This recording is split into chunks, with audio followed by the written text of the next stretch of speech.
Chapter 688. History was surprisingly similar, as if it was a reincarnation of fate. Zhang Kongyun trembled all over as he faced Ziyuan, whose face and eyes were even colder. Even though he hated Ao Wushuang to the bone, he loved and sympathized with Ziyuan. He didn't want to be her enemy, let alone fight with her. As the saying goes, fists and feet have no eyes and knives and swords are merciless. Fighting was not like eating and chatting. A little carelessness could lead to the destruction of both body and soul. He had already let Wang Yuanshan down. How could he hurt his disciple again? Zhang Kongyun shouted in a hoarse voice, "Ziyuan, you are a disciple of our Jingyi school. Why do you want to be our enemy? Why do you have to protect this woman just like your master? Are you also going to apostatize for her?" Ziyuan was silent. She glanced at Ao Wushuang, shook her head gently and said lightly, "Uncle Masters of the Jingyi school, it's true that I damaged the powerful magical weapon of the Linggong sect. If you punish me, I will surrender and never resist. But if you want to harm Ao Wushuang, then I have to fight back because I believe that even my master doesn't want to see Ao Wushuang end up like this." Zhang Kongyun shouted excitedly, "But your master didn't." Before he could finish speaking, Zhang Ling suddenly shouted angrily, "Ziyuan, do you want to follow in Wang Yuanshan's footsteps? Good, a famous teacher produces a brilliant disciple." As soon as she finished speaking, she saw Ao Wushuang suddenly change back into her human form and stare at Zhang Kongyun sharply. "Explain what you just said clearly. Is Wang Yuanshan all right?" Ao Wushuang's body trembled slightly, and her voice was full of shock. She was keenly aware that Zhang Kongyun had obviously said something wrong just now, but he was immediately interrupted by Zhang Ling. Ao Wushuang was deeply in love with Wang Yuanshan. Not long after Wang Yuanshan was captured, the news that he had become an immortal came out.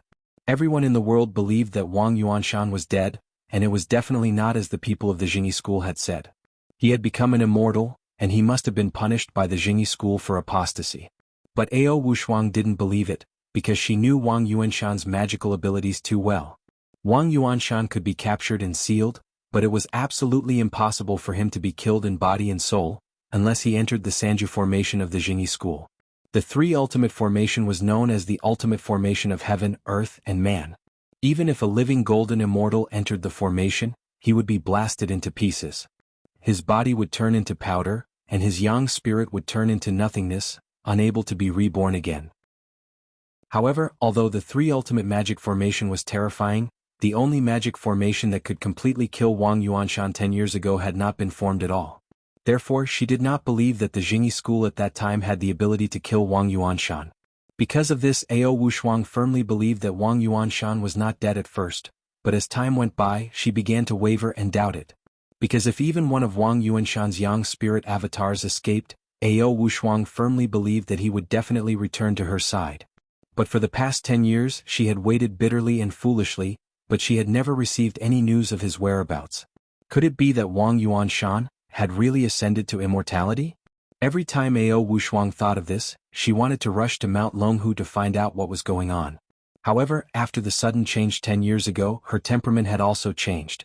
She knew that if she was impulsive, the consequences would be unimaginable. But today she finally gritted her teeth and came here. However, she accidentally heard some clues from Zhang Kongyun's mouth. How could she not be excited? Ao Wushuang's heart, which had already turned into cold ashes, suddenly turned into a raging fire. Zhang Kongyun looked at the excited and fanatical Ao Wushuang. He complained in his heart, but his face was full of anger. He shouted, "Ao Wushuang, haven't you harmed Wang Yuanshan enough? He was forced to ascend because of you, leaving Ziyuan and Ruan Hongling alone." While he was speaking, Ao Wushuang didn't seem to hear him. She just stared at Zhang Kongyun and said in a trembling voice, "Wang Yuanshan, he's not dead, is he?" Ziyuan also saw the clues. She trembled all over and looked at Zhang Kongyun in shock. She saw that Zhang Kongyun's eyes were changing and his expression was angry. This extremely intelligent woman suddenly said, "It turns out that you have been lying to me for the past 10 years. You imprisoned my master, didn't you?" The situation in the Taoist temple had taken a sharp turn for the worse. When everyone saw that Ziyuan and Zhang Kongyun were about to fight, they sighed in their hearts.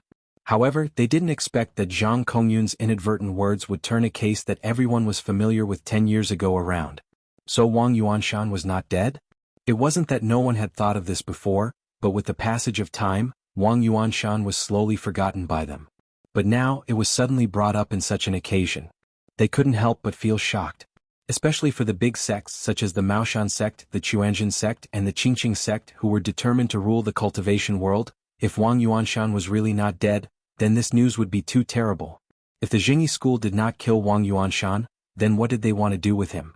He was a famous master of lightning retribution 10 years ago. Even Master Zhang had said that Wang Yuanshan was unparalleled in the world in terms of fighting methods, and I'm not as good as him. If he hadn't died, what realm would he be in 10 years? For the other sects, although the current Jingyi school was strong, its power could still be resisted. It could be regarded as a delicate balance of power. But if Wang Yuanshan appeared out of nowhere again, then the other sects would have no power to resist.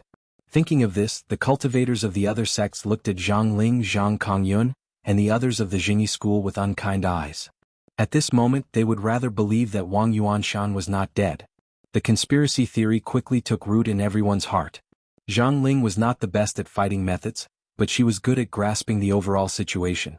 Seeing that things were not going well, she immediately pointed at Ziyuan and shouted, "Ziyuan, are you stupid enough to believe such a rumor?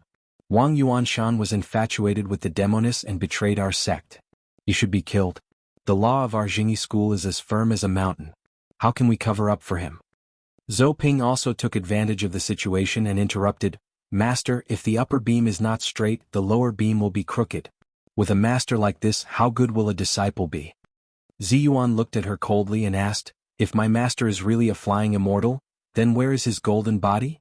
Why haven't you let me see it in the past 10 years? Any master who cultivated to the Jinshin phase would not decay even after ascending. His appearance would be the same as when he was alive. Such a body that had lost its yang spirit, soul, and vitality was called a golden body by cultivators. Although it had the same name as the Jinshin phase, in fact, it specifically referred to the bones of cultivators after they had ascended, not to the cultivation realm of cultivators. Soon, Ruan Hongling's eyes lit up, and her pretty face turned red with excitement. Yes, when you said that Master was a flying immortal, Shiji said that she wanted to see Master's golden body. Why did you stop her?" Ao Wushuang clenched her teeth. Although she didn't say a word, her trembling body had already exposed her inner excitement. In the face of Ziyuan and Ruan Hongling's difficulties, Zhang Ling scolded angrily, "Be ****. Can a traitor keep his golden body? Let me tell you, his golden body has long been turned into powder by the leader's ninth heaven divine thunder. You want to see him? Go to heaven and see." The greater the expectation, the greater the disappointment. Ao Wushuang couldn't help it. She let out a shrill scream and rushed toward Zhang Ling. Zhang Ling was not afraid at all. She shouted, "Come on." She slammed her hands on the ground, and with a loud rumble, the ground beneath her feet immediately cracked into countless cracks. In an instant, several huge holes were torn into the ground, and within each hole, there were raging flames and surging lava. Zhang Ling pressed her hands on the ground, and the raging fire and magma in the cracks suddenly boiled up, wrapping her tightly like a waterfall. Everyone saw that Ao Wushuang was about to collide with Zhang Ling in an instant. With a bang, the wall of fire in front of Zhang Ling was instantly twisted like a wave, and flames shot in all directions. Ao Wushuang's whole body was instantly bounced back, and her whole body was wrapped in flames. However, there was no sign of her being burned in the flames. Instead, she raised her hand in front of her, and all the flames flew to her fingertips, forming a small fireball that didn't jump. It was as dexterous and obedient as a small pet. Ao Wushuang clenched her fingers into a fist and crushed the fireball. Her eyes were cold and her voice was extremely angry. "Zhang Ling, take out your Samadhi true fire. I can't do anything to this mere 9 earth true fire." Zhang Ling glared at him and said, "Do you want to die? Well, I'll fulfill your wish." Zhang Kongyu knew how powerful Ao Wushuang was. He was afraid that something would happen to Zhang Ling, so he shouted at Ao Wushuang, surrender now. Eldest Shiji doesn't need to kill a chicken. I'm enough." As soon as he finished speaking, he saw Ziyuan standing in front of him. She stared at him and said, "Jinren Kong Yun? For the sake of your friendship with my master for so many years, tell me the truth. Is my master really not dead?" Zhang Kongyun hesitated for a while, but soon he gritted his teeth and said, "Ziyuan, Wang Yuanshan brought this upon himself. His body and soul have long been destroyed. Don't fantasize anymore. Get out of the way or don't blame me for being ruthless." However, Ziyuan didn't move at all. Her eyes were still fixed on Zhang Kongyun, and there was no sign of her moving aside. Zhang Kongyun was furious. Ziyuan, this is an act of apostasy. Are you really going to apostatize for Ao Wushuang? Ziyuan bit her lip and clenched her fists tightly. Tell me where my master is. Zhang Kongyun was furious. Unreasonable. Get out of the way. After that, he was about to step forward. At this time, the situation on the field was changing, and the cultivators of all sects were stunned. Mao Yuchang sneered and said, well, it's really twists and turns. This inauguration ceremony is really interesting. Su Yangzi glared at her and said, don't talk nonsense. Why don't you hurry up and persuade them? Mao Yuchang sneered and said in a low voice, don't you want them to fight until their heads are broken and bleeding? Su Yangzi was furious and shouted, Yuk. Before he could finish his words, he saw the two sides on the field quickly coming into contact and were about to fight. But at this moment, a clear Buddhist chant came from the distance of the Taoist temple, followed by a very magnetic voice. Amitba. I'm Imagawa Koyun of the Tiantai sect. Greetings, Jinren of the Chinese Taoist sects. Then all kinds of voices sounded one after another, Kaisai Hikari of the Jinren sect. Greetings everyone. Saionji Tsunakatsu of the Jinren sect. Greetings everyone. Chapter 689. A series of voices came from the mountainside of Mount Longhu, causing Ao Wushuang and the others who were fighting fiercely to stop one after another. They all looked in the direction of the voices in bewilderment. At this moment, almost everyone understood that whether it was a blessing or a curse, they could not avoid it. Although the Jingyi school had deliberately brought forward the inauguration ceremony many days in order to avoid the Japanese cultivation group, the Japanese still came knocking on their door. Damn it. Although their eyes were red and they wanted to fight to the death just now, Ao Wushuang and Zhang Ling soon separated. Ziyuan and Zhang Kongyun looked at each other, then turned around and faced the direction of the Japanese. Only Zhang Lufang, Deng Yu, and Deng Jiao followed the gazes of the crowd with blank faces. The three of them were either naive, reclusive, or indifferent to worldly affairs. They had no idea what was about to happen. Zhang Tongtian, the head of the Qingqing sect, who had been keeping a low profile in the crowd, and his shitty Zhang Huashui, snorted at the same time. Zhang Huashui clenched his fists so hard that they made a cracking sound, and he said in Sichuanese, damn it. Why did these F***ers really come? It's good that they came. Watch me beat these sons of bitches into meat paste. Zhang Tongtian immediately grabbed him with one hand and said in a deep voice, Shitty, don't be impulsive. Let's see what the other sects will do. Zhang Huashui turned his head and stared at him with red eyes. Shitty, you're still too naive. In the end, we're the fools who came here on our own. Look at the people of the other sections. Each of their leaders is more cunning than the other. They simply don't come. Do you still expect them to stand out? Bah. Zhang Tongtian's face darkened and he still said, don't worry. Let's see what happens first.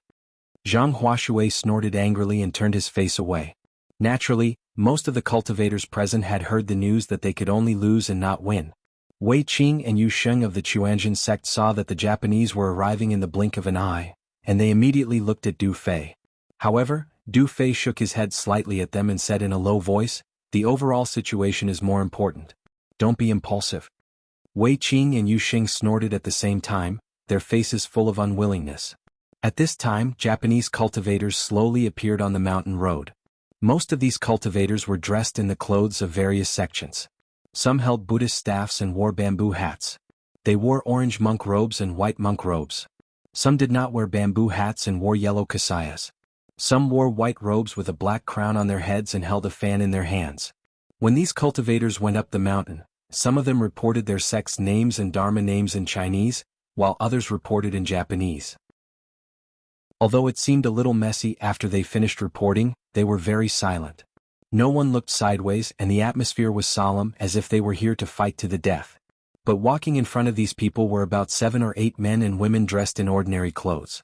The leader was a fat man with big ears. Although he was dressed in a suit and leather shoes, it was hard to hide his fat and bureaucratic aura. From afar, everyone could see that he was walking in front with his belly protruding out, looking around. It was none other than Lu Chunping. Behind him were some local officials of Jiangxi province and 3 female interpreters. These people walked in front, fanning themselves while pointing at the surrounding scenery.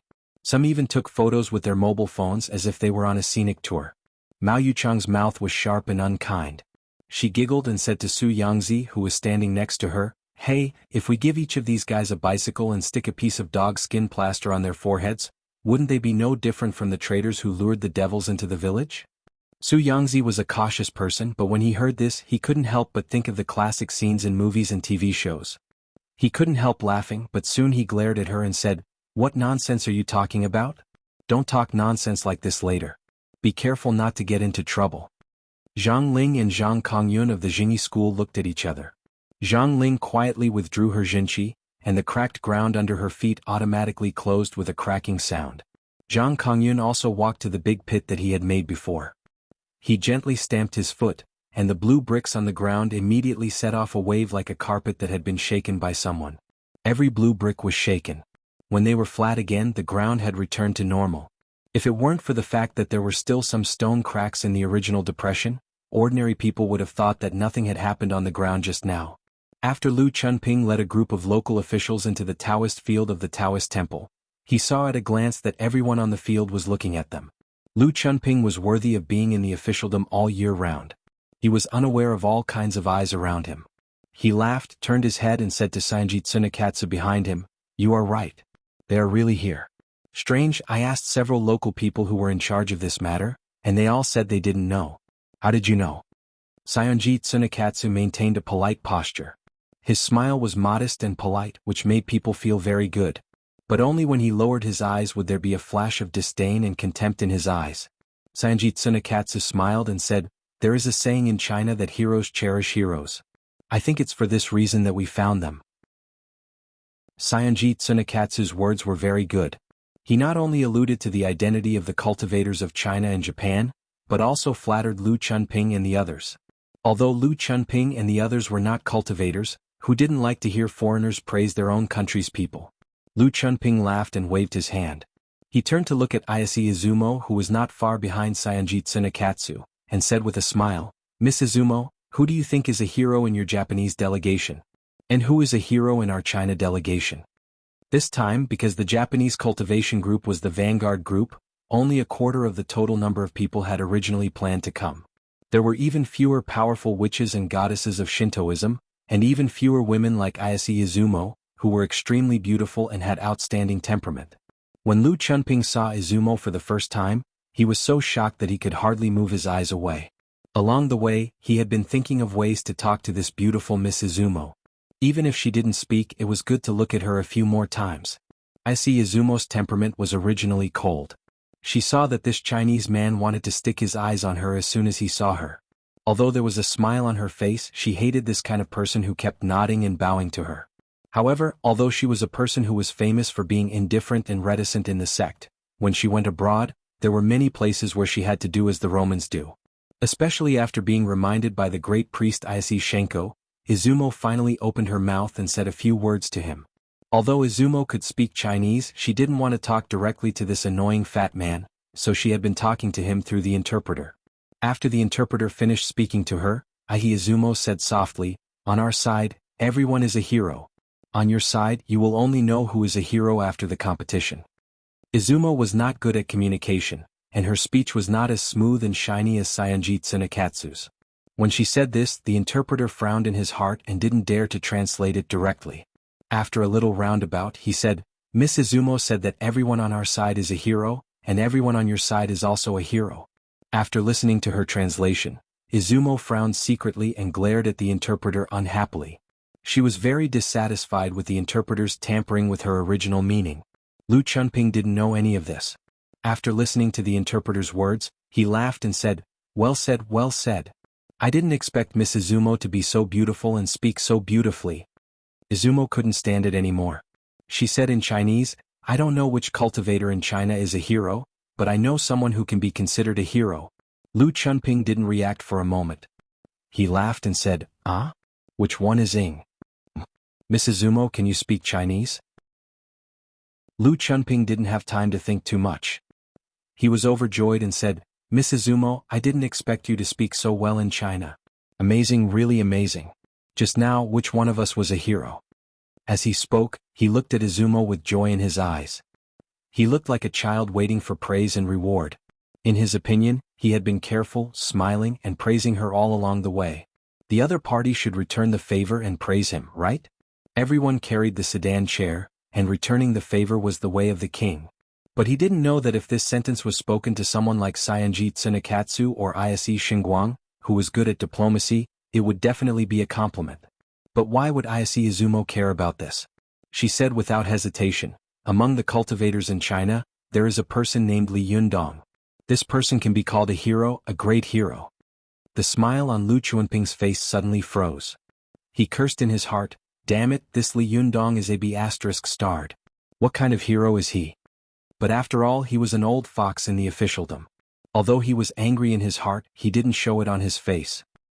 He laughed and said, it turns out that there is such a great person among the cultivators in China. I must meet him another day. Well, let's get to know each other. Se Xinguang, who was next to Izumo, suddenly came over and said very seriously in Chinese, Dear Mr. Lu, don't you know this Li Yundong? That's a pity. This Li Yundong is the most amazing person I've ever seen in China. I must see him again this time. If I can't see him, I'll be too disappointed. As he spoke, he looked at Izumo and said with a smile, Izumo, I remember that you have been praising him in front of me these days. You can't stop praising him, can you? Se Izumo was stunned. Just as he was about to speak, he immediately felt Ise Xinguang flick her gently with his finger.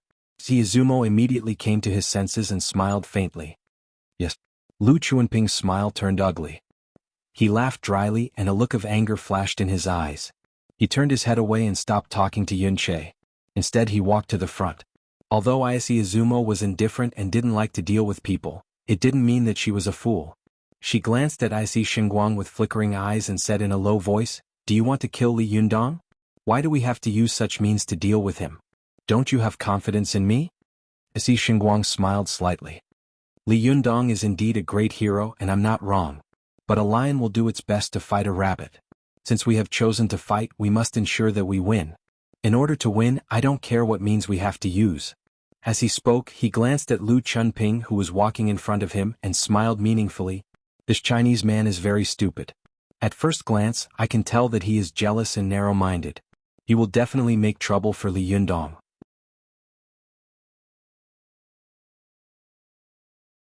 Chapter 690.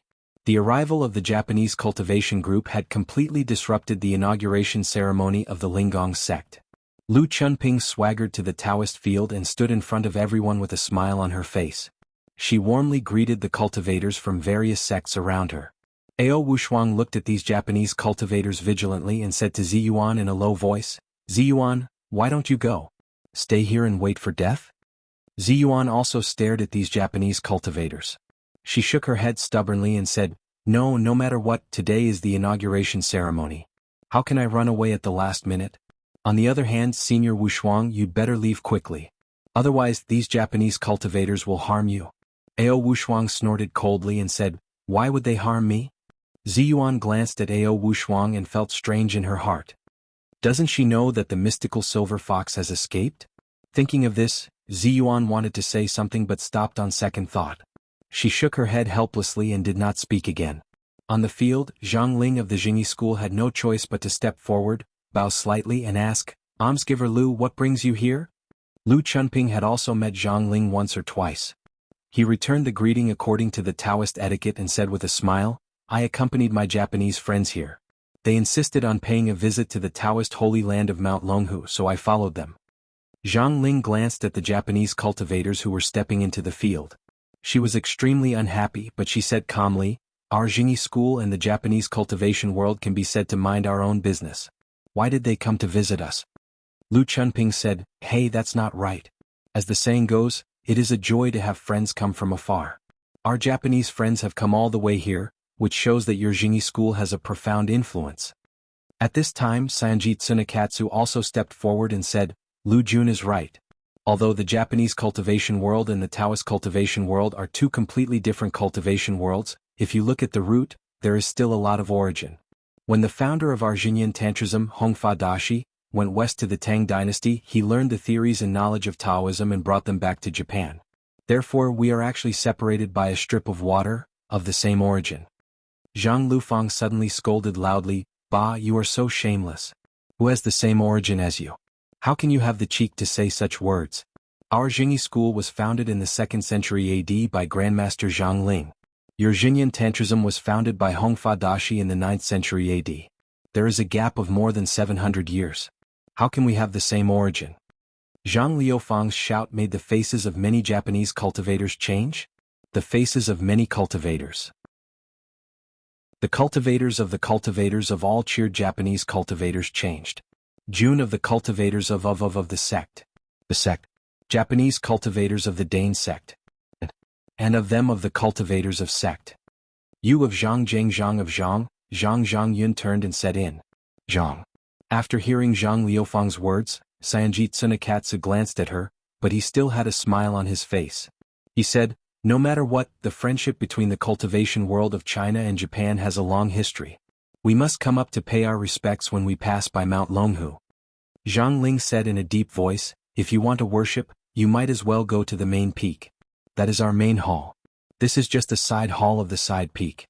Moreover, our Jingyi school is holding a ceremony, so it is not convenient for us to receive outsiders. When Sanjit Tsunekatsu heard this, he immediately looked at Lu Chunping. Lu Chunping understood and said with a smile, Jinren Zhang, this is your fault. What do you mean by an outsider? How can there be outsiders here? We are all on the same side. We are all friends. Besides, there are so many people here who can attend this ceremony. Why can't we? Zhang Ling was speechless for a moment. She was very angry and didn't know what to say. Lu Chunping didn't seem to notice Zhang Ling's anger.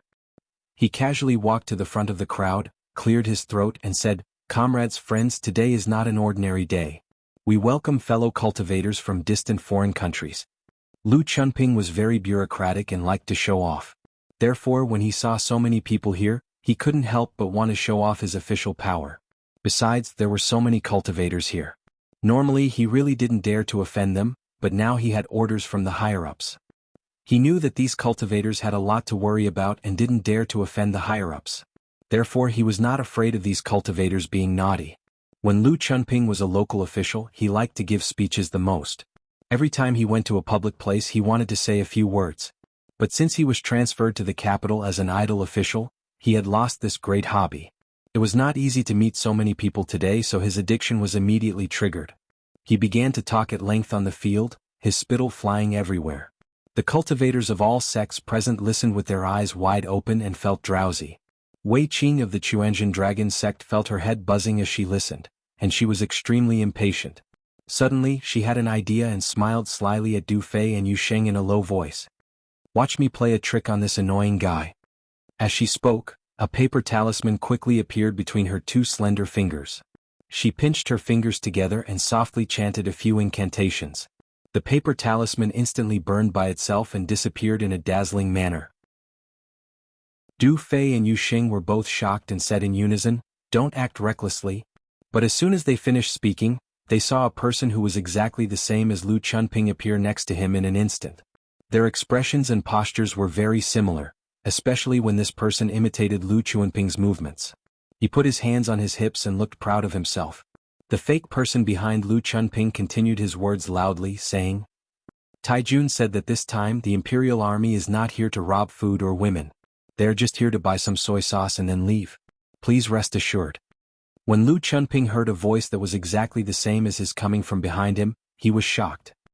He looked back abruptly and saw another version of himself dancing behind him. He was so shocked that he fell to the ground. There was suddenly a roar of laughter on the field. No matter how strong the patience of the cultivators of all sects was, they couldn't help but laugh out loud. When Yu Sheng heard that the phrase, "only defeat is allowed, no victory is allowed," had come from Lu Chunping, he had already breathed a sigh of relief in his heart. Seeing Wei Qing teasing Lu Chunping, he let out a breath of pleasure and laughed particularly loudly. After all, Du Fei was experienced and prudent. After laughing for a while, he immediately grabbed Wei Qing's hand and said quietly in a low voice, "Stop it. Be careful of getting into trouble." Wei Qing grimaced and was about to release the fingers in her hand when she saw Sanjit Tsunekatsu suddenly take out a short vajra and point it at the dummy. The dummy suddenly trembled all over, and in an instant, it turned into a cloud of green smoke and scattered in all directions. Wei Qing couldn't stop it in time. With a muffled groan, she covered her chest and fell backward. Du Fei was shocked and quickly held her up. His fingers quickly pressed a few acupoints on her chest. Yu Sheng was furious. He glared at Sanjit Tsunekatsu and was about to pounce on him. Du Fei was quick to react. He grabbed him and shouted in a low voice, "Yu Sheng, don't be impulsive. Don't you remember what my Sherbua said at the beginning?" Yu Sheng's face turned purple and red. He glared at Saionji Tsunekatsu and snorted heavily. He turned around and carefully looked at Wei Qing's injury. Saionji Tsunekatsu glanced in the direction of Wei Qing. He quickly took 2 steps toward Lu Chunping and asked with concern, "Lu Jun, are you all right?" Lu Chunping looked embarrassed and angry. With the help of several officials next to him, he got up and glared at the many cultivators on the scene. He wanted to pursue the matter, but he didn't know who to look for, so he could only swallow his pride and let it go. Lu Chunping smiled reluctantly at Saionji Tsunekatsu and said, "I'm fine. Thank you for your concern." Then he said to the cultivators of the various sects on the field with a livid face, "I said so much just now. I hope that in the spirit of harmony and friendship, we can learn from each other, be modest and unite with each other. Don't destroy the current harmonious environment. That's all I've said. You can do it yourselves." As he said this, he flicked his sleeves and walked to the side of the field. He gritted his teeth and glanced coldly at everyone here. Just now he had lost face, so he immediately hated everyone here. Saionji Tsunekatsu smiled and said, "As Lu Jun said, we came here this time to learn from the cultivators of the Chinese cultivation world." Zhang Ling didn't wait for him to finish and said flatly, "No, today is the ceremony of our Linggong sect. We don't accept any duels or battles." Saionji Tsunekatsu seemed to have expected her to say this and asked, "Then where is Li Yundong, Li Jun? Is he here?" Zhang Ling sneered and said, "He didn't come. If you want to find him, go to the Fox Zen school to find him. What are you doing here?" Saionji Tsunekatsu shook his head and said, "Li Yundong has a deep friendship with us, and we also heard that Li Jun and Jinren Ziyuan have a deep friendship, so we came here for a reason." As he said this, he looked at Ziyuan meaningfully and said, "I heard that the Linggong sect can ask for help at the inauguration ceremony, so we came here to cheer for Jinren Ziyuan out of our friendship with Li Jun." The crowd suddenly burst into an uproar, and all kinds of complicated and shocked eyes looked at Ziyuan. Ziyuan had been very calm before, but at this time, her face suddenly changed. She was shocked and angry. She was shocked and angry that this Japanese was too vicious. His words were simply malicious. Ruan Hongling couldn't help but say angrily, "Don't do that. We don't need your help. This is the business of our Jingyi school." Ruan Hongling's words immediately attracted a burst of applause from the crowd. Zhang Ling also said angrily, "Aren't you a little too much? How can you interfere in the affairs of our Jingyi school?" At this time Ao Wushuang sneered and said to Ziyuan, "Ziyuan, I told you to leave just now but you didn't. Why is your temper exactly the same as your master's?" Before Ziyuan could speak, she saw a monk behind Saionji Tsunekatsu suddenly find Ao Wushuang with his sharp eyes. He was shocked. He pointed at Ao Wushuang and shouted, "Mystical silver fox." The Japanese cultivators suddenly turned pale with fright. Everyone looked at Ao Wushuang in unison. Many cultivators suddenly leaped up and surrounded Ao Wushuang tightly. Imagawa Kagumo of the Tiantai sect looked at Ao Wushuang in shock. He took out a paper talisman from his arms and pointed at Ao Wushuang. The paper talisman rushed toward Ao Wushuang. Ao Wushuang saw the talisman, which was only 1 finger wide and 2 palms long, flying toward her. It was so light that it seemed that a gust of wind could blow it away. However, she keenly felt that it contained an extremely powerful Buddhist power. She didn't dare to take it at all. Her body flashed and she dodged the talisman. After the talisman rushed to where Ao Wushuang was, it did not continue to chase after her. Instead, it retracted back into Imagawa Kagumo's hand. Imagawa Kagumo shook his head and said, "It's not the mystical silver fox. It's just a 7-tailed divine fox. However, since she is a fox demon, she must have something to do with the mystical silver fox." When these Japanese cultivators heard this, they immediately became noisy. Catch her and ask her about the whereabouts of the mystical silver fox. Although Ao Wushuang was proud and arrogant, there were more than 200 Japanese cultivators here, and the weakest one was a master at the yang spirit level. At this time they were all noisy. She couldn't help but turn pale with fear. She couldn't help but take a step back, gritting her teeth and staring at these Japanese cultivators. At this time, Ziyuan did not hesitate to step forward and stand in front of Ao Wushuang. She shouted angrily, "What do you want to do?" Imagawa Kagumo chanted the name of Buddha. "Amitabha. Benefactor, please get out of the way. Don't stop us from subduing demons." As he spoke, he took a step forward. However, as soon as he took a step forward, He saw Zhang Kongyun standing in front of him with a frosty face. He said coldly, "Do you want to subdue demons on this land? It's not your turn to do it." Although Zhang Ling had always been at odds with Ziyuan and the others, and she was extremely disgusted with Ao Wushuang, she cared about her face very much, and her temperament was extremely protective. Compared with the Japanese cultivators, no matter how wrong Ziyuan and Ao Wushuang were, they were still part of China. If they wanted to take people away in front of her, where would she put her face? Where would the face of the Jingyi school be? Zhang Ling laughed angrily. Well, this is your friendly exchange. I've learned a lot." She turned her head and shouted, "Jingyi disciple." The old and young cultivators of the Jingyi school took a step forward and said in unison, "Yes." Zhang Ling pointed to the Japanese cultivators on the field and said sternly, "Get into formation." With a clatter, the disciples of the Jingyi school scattered in all directions in an instant, surrounding the more than 200 Japanese cultivators. The people on both sides rubbed their hands and glared at them. The battle was about to break out at any moment. Chapter 691. Just as the Japanese cultivators were climbing Mount Longhu, Su Chan was pacing back and forth anxiously in the room of the Xan State Guesthouse in Haikao City, Hainan Province. She was like an ant on a hot pan. She said anxiously, "The inauguration ceremony should have already begun, right? What happened to Sister Ziyuan? She'll be fine, right? Sister Zhou Qin, please say something. She and Ruan Hongling should be fine, right?" Zhou Qin was sitting cross-legged on the bed, flipping through the Vajra longevity power. Her heart was as calm as still water, but in fact, her eyes were fixed on the page. She didn't take in a single word at all, and her heart was burning with anxiety. Seeing that she was silent, Su Chan sat next to her and pushed her arm. She pointed to Li Yundong, who was sitting cross-legged in the room, and said, "When will Yundong wake up?" Zhou Qin raised her head with a wry smile. "Su Chan, you've asked me this question 18 times.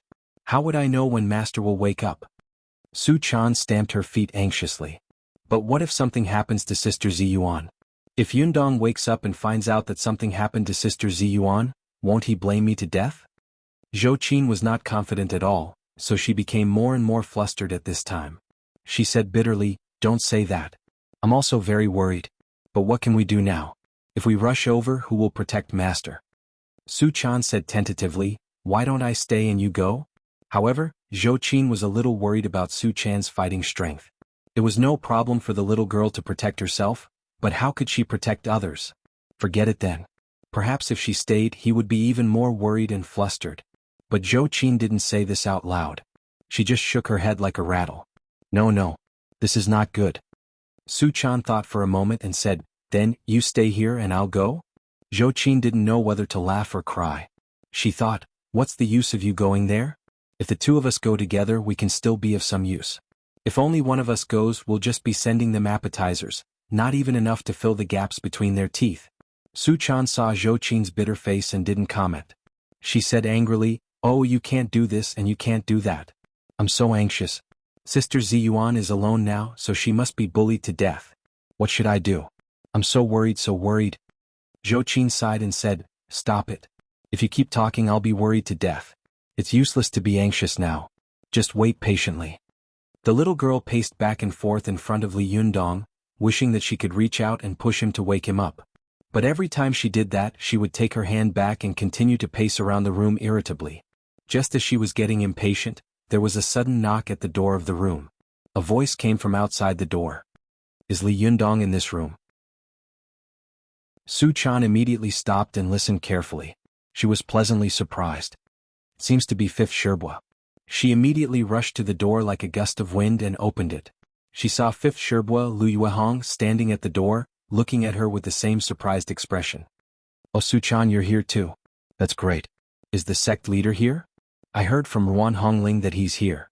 Su Chan grabbed Lu Yuehong and said like a machine gun, "Fifth Sherbua, it's great that you're here. Hurry up and help me and Sister Zhou Qin protect Yundong. We have to hurry to help Sister Ziyuan." Lu Yuehong was stunned and didn't come to her senses. Zhou Qin understood what Su Chan meant. She said loudly, "Su Chan, we can't leave Fifth Sherbua alone." Unexpectedly, as soon as she finished speaking, another person came in. It was Chao Yi, the sixth Sherbua of the Fox Zen School. Chao Yi said with a smile, "What if I join you?" Su Chan was overjoyed. "Sixth Sherbua, why are you here?" Chao Yi stroked Su Chan's hair lovingly and said, "Little Shimmy said that today is the inauguration ceremony of the Lingong sect. Our Fox Zen school is deeply indebted to Ziyuan. This time, no matter what, we have to help her get through the difficulties. We heard from Ruan Hongling that the sect leader is meditating in seclusion here, and you are here to protect him, so we rushed over to help." Lu Yuehong said with a smile, "Yes, we don't have the ability of Shimmy. If we go to Mount Longhu, we will be walking into a trap. Not only will we not be able to help Ziyuan, but we will also be a burden to them. But if we stay here to protect the sect leader, it won't be a problem." Chao Yi smiled and said, "Yes, you can rest assured. With us here, nothing will happen. Although we are not good at fighting, we can make a concealing formation. You can rest assured." Su Chan was overjoyed. "That's great." She rushed over to Zhou Qin like a gust of wind and grabbed her. "Sister Zhou Qin, let's go. It's too late." Zhou Qin was also a decisive person. She hesitated for a moment, then immediately said decisively, "Okay. Then I'll leave it to you two Sherbua." After that, she placed Li Yundong's Bahuang sword and Liuhe sword outside and let them automatically protect him. In addition, she took out his fan of 7 treasures and the burning thumb pot from the 7 treasures brocade pouch and placed them around him. If someone wanted to harm him, these powerful magical weapons would immediately protect him. Su Chan pulled Zhou Qin to the door and said to Chao Yi and Lu Yuehong with a smile, "5th Sherbua, 6th Sherbua, I'll leave it to you. We're leaving." Lu Yuehong and Chao Yi watched the two of them leave quickly. After looking at each other, they smiled at the same time, turned into the room and closed the door. Lu Yuehong looked at Li Yundong, who was meditating on the ground. Although her cultivation was not high, she was a knowledgeable person. At a glance, she could tell Li Yundong's current realm. She couldn't help but sigh and say, "The sect leader is really amazing. A few months ago when he helped us on Mount Tianlong, he was only a person in the divine power realm. I didn't expect that in just a few months, he had already cultivated to the Jinshin phase." Chao Yi also sat down opposite Li Yundong and sighed with emotion. "Yes, it's really like a dream." She stared at Li Yundong, who was meditating, and couldn't help but think of the time when Li Yundong had just agreed to take over the Fox Zen school. At that time, this boy had still been young and inexperienced, but now he had grown up to the point that people would feel awe at a glance. Lu Yuehong glanced at Li Yundong and said softly, "6th Shimmy, what do you think? If the former sect leader comes back one day, what should we do?" Chao Yi's face suddenly darkened. She looked at Lu Yuehong unhappily and shouted in a low voice, "Shut up. How can you say such things here?" Lu Yuehong chuckled and said, "It's okay. The sect leader is meditating. He can't hear you." As soon as she finished speaking, she heard someone knocking on the door. A pretty voice was heard. "Li Yundong, it's me. You didn't answer my call. Open the door." Chao Yi and Lu Yuehong looked at each other. Chao Yi said, "See, the walls have ears." Lu Yuehong chuckled and said in a low voice, "It's okay. How could there be such a coincidence?" As she said this, she stood up and went to open the door. As soon as she opened the door, she saw a very beautiful girl standing at the door, looking at her in surprise. Lu Yuehong asked curiously, "Who are you?" It was Lu Feier who was standing at the door. She looked at Lu Yuehong with her mouth agape and tongue tied. She couldn't help but look past her and into the room. She stammered, I'm looking for Li Yundong. Has he changed rooms?" But she soon saw Li Yundong sitting cross-legged in the room, motionless. Lu Feier shouted at Li Yundong, "Hey Li Yundong, what are you doing?" Lu Yuehong hurriedly said, "The sect leader is cultivating in seclusion. We can't disturb him now." Lu Feier was stunned. Cultivating in seclusion? No wonder he hasn't been seen in the past 2 days and didn't answer the phone. While she was muttering, she saw Chao Kefi coming over and asking with a smile, "Feier, what's wrong? Did you get the door closed again?" Lu Feier turned around and said angrily, "This Li Yundong is really annoying. How could he cultivate in seclusion in this hotel? I think he's deliberately avoiding us. Sister Chao, go and teach him a lesson." Chao Kefi walked to the door and also looked inside curiously. But as soon as she appeared, Lu Yuehong and Chao Yi suddenly trembled and stared at Chao Kefi with their eyes wide open. Seeing the two of them like this, Chao Kefi couldn't help touching her face. "Is there anything on my face?" Lu Feier said with a smile, "You are so beautiful, Sister Chao. Women can also be shocked." Chao Kefi said angrily, "Don't flatter me. Go back to your room." As she said this, she drove her to her room. Seeing that she was leaving with Lu Feier, Lu Yuehong couldn't help shouting, "Hey, wait." Chao Kefi turned her head and asked doubtfully, "Are you calling me?" Lu Feier pushed her and said with a low smile, "I'll go back first. You can talk to them." Chow Kefi nodded and walked up to Lu Yuehong. She asked with a smile, "What's the matter?" At this time Chow Yi also came out. She looked around the corridor and then winked at Lu Yuehong. Lu Yuehong said with a smile, "Please come in and talk." Chow Kefi smiled and entered the door. After watching Chow Yi and Lu Yuehong close the door, she asked curiously, "Why are you looking at me so strangely? It seems that you have known me for a long time, but if I remember correctly, the first time we met should be at the opening ceremony of the Three Immortals, right?" Lu Yuehong looked excited. She said tentatively, "Senior Mystical Silver Fox, you really don't know who we are? We are all Socha."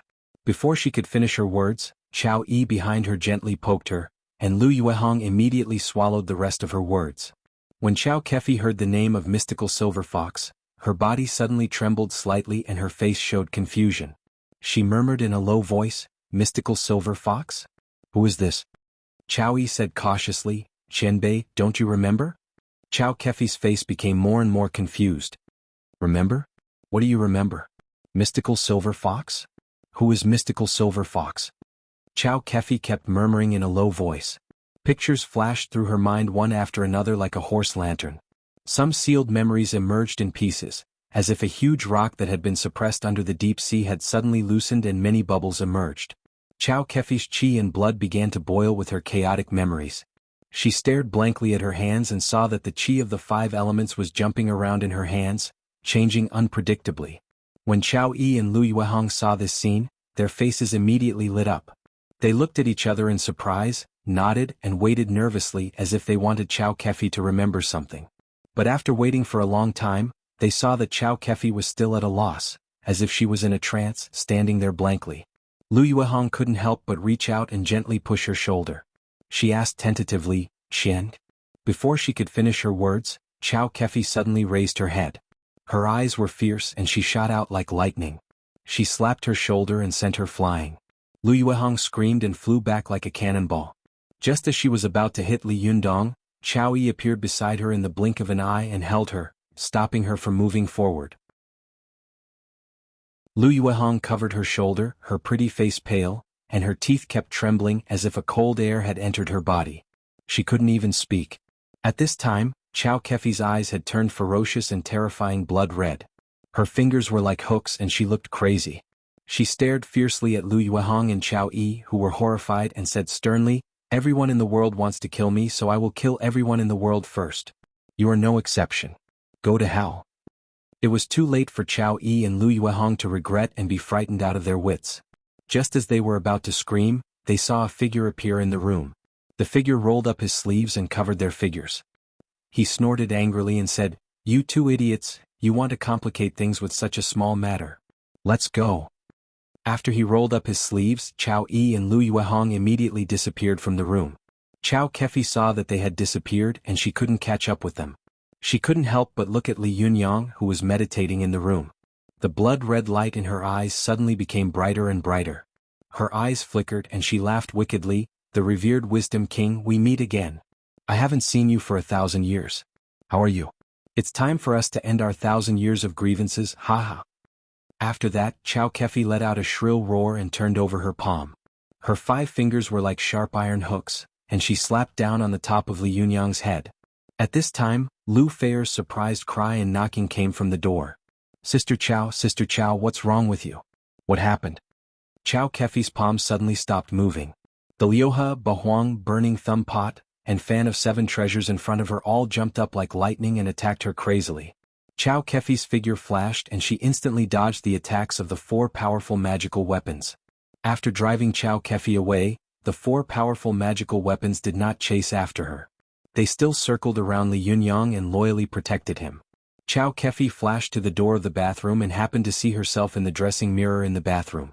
She couldn't help but be stunned again. Chow Kefi's memories came back again. Her eyes were confused and she said in a daze, "Sister Chow? Who is Sister Chow? Are you talking about me?" Chow Kefi was stunned for a long time. Her eyes changed and the ferocious blood-red color in her eyes slowly faded. Her face calmed down again. After about a minute, she seemed to have forgotten what had just happened. Amidst Lu Feier's anxious shouts, she opened the door and walked out.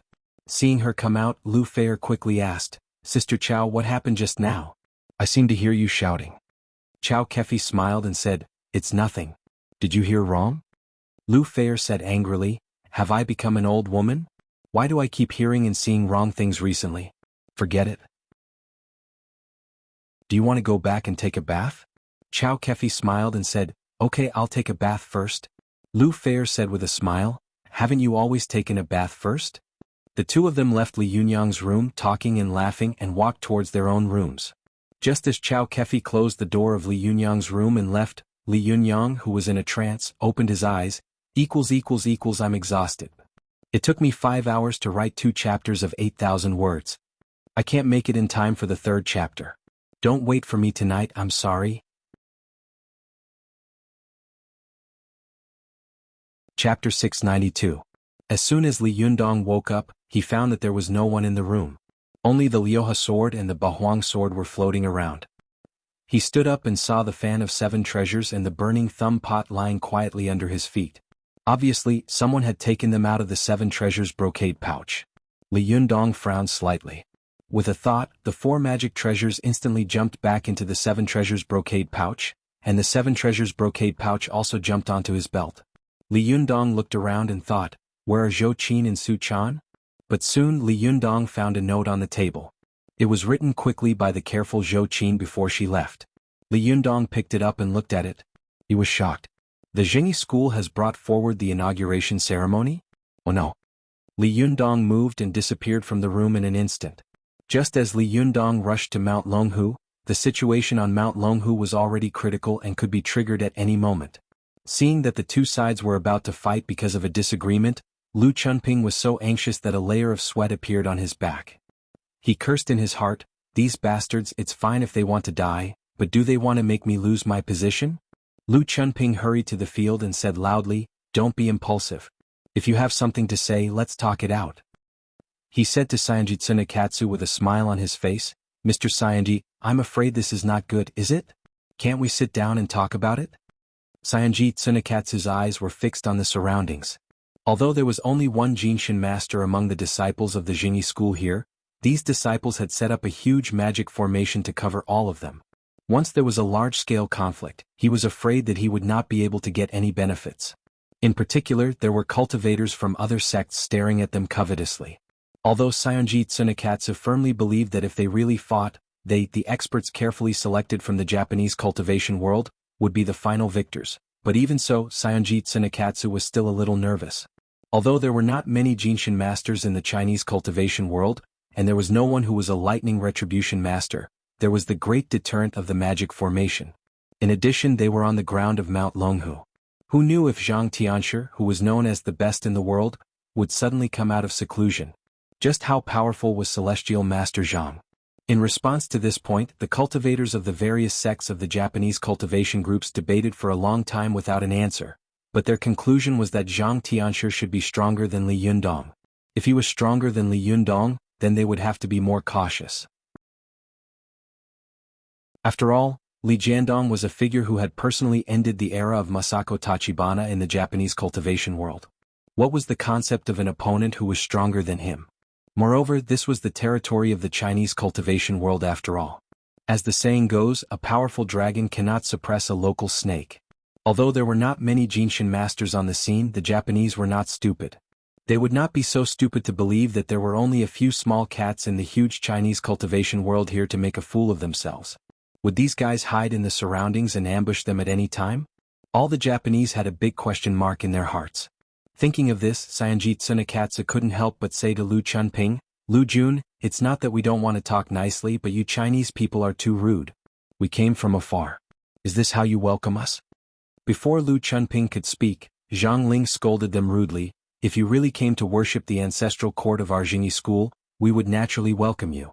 But as soon as you came, you wanted to interfere in the internal affairs of our Jingyi school, and then you wanted to take people in our territory. You have ulterior motives and are presumptuous. This can't be tolerated. Do you think that our Jingyi school is made of straw and puppets made of mud that you can bully at will? Let me tell you, our Jingyi school has a history of 1,800 years. We have a deep foundation and a long history. Even though we have declined today, We absolutely can't allow some clowns to behave atrociously here. As soon as Zhang Ling said this, there was a burst of cheers. The disciples of the Jingyi school, old and young, were even more united against the enemy. They stared at the Japanese on the field with sharp eyes, eager to have a try. Saionji Tsunekatsu's face changed. Just as he was about to speak, he heard Imagawa Kagumo next to him call out the name of Buddha and say in Chinese, "Amitabha Jinren Taoist heart is firm, brave and resolute, which is admirable. But there is indeed a reason for us to come here this time. I believe that you all know that the mystical silver fox just escaped from Kyoto a few days ago. This is very bad news for both the Japanese cultivation world and the Chinese cultivation world. Throughout the 2,000 years of history of China and Japan, every time the nine-tailed celestial fox is born, there must be a disaster. I believe that everyone here will not sit back and do nothing, will they?" When everyone heard this, their faces changed and they whispered to each other, "The nine-tailed celestial fox is born? No way. Why is the nine-tailed celestial fox in Japan? I've heard of this before, but I thought it was a legend. I didn't expect it to be true. How powerful is this nine-tailed celestial fox? How can she turn the world upside down by herself?" As soon as Zhang Ling heard the words, nine-tailed celestial fox, her expression also changed. She couldn't help glancing at Ao Wushuang. She said to Imagawa Kagumo with a cold face, "Then what are you going to do?" Imagawa Kagumo lowered his eyes and put his palms together. "Please be merciful and give us the fox demon. We will ask for the whereabouts of the mystical silver fox and let her leave safely." Hearing this, Zhang Ling looked at Ao Wushuang coldly.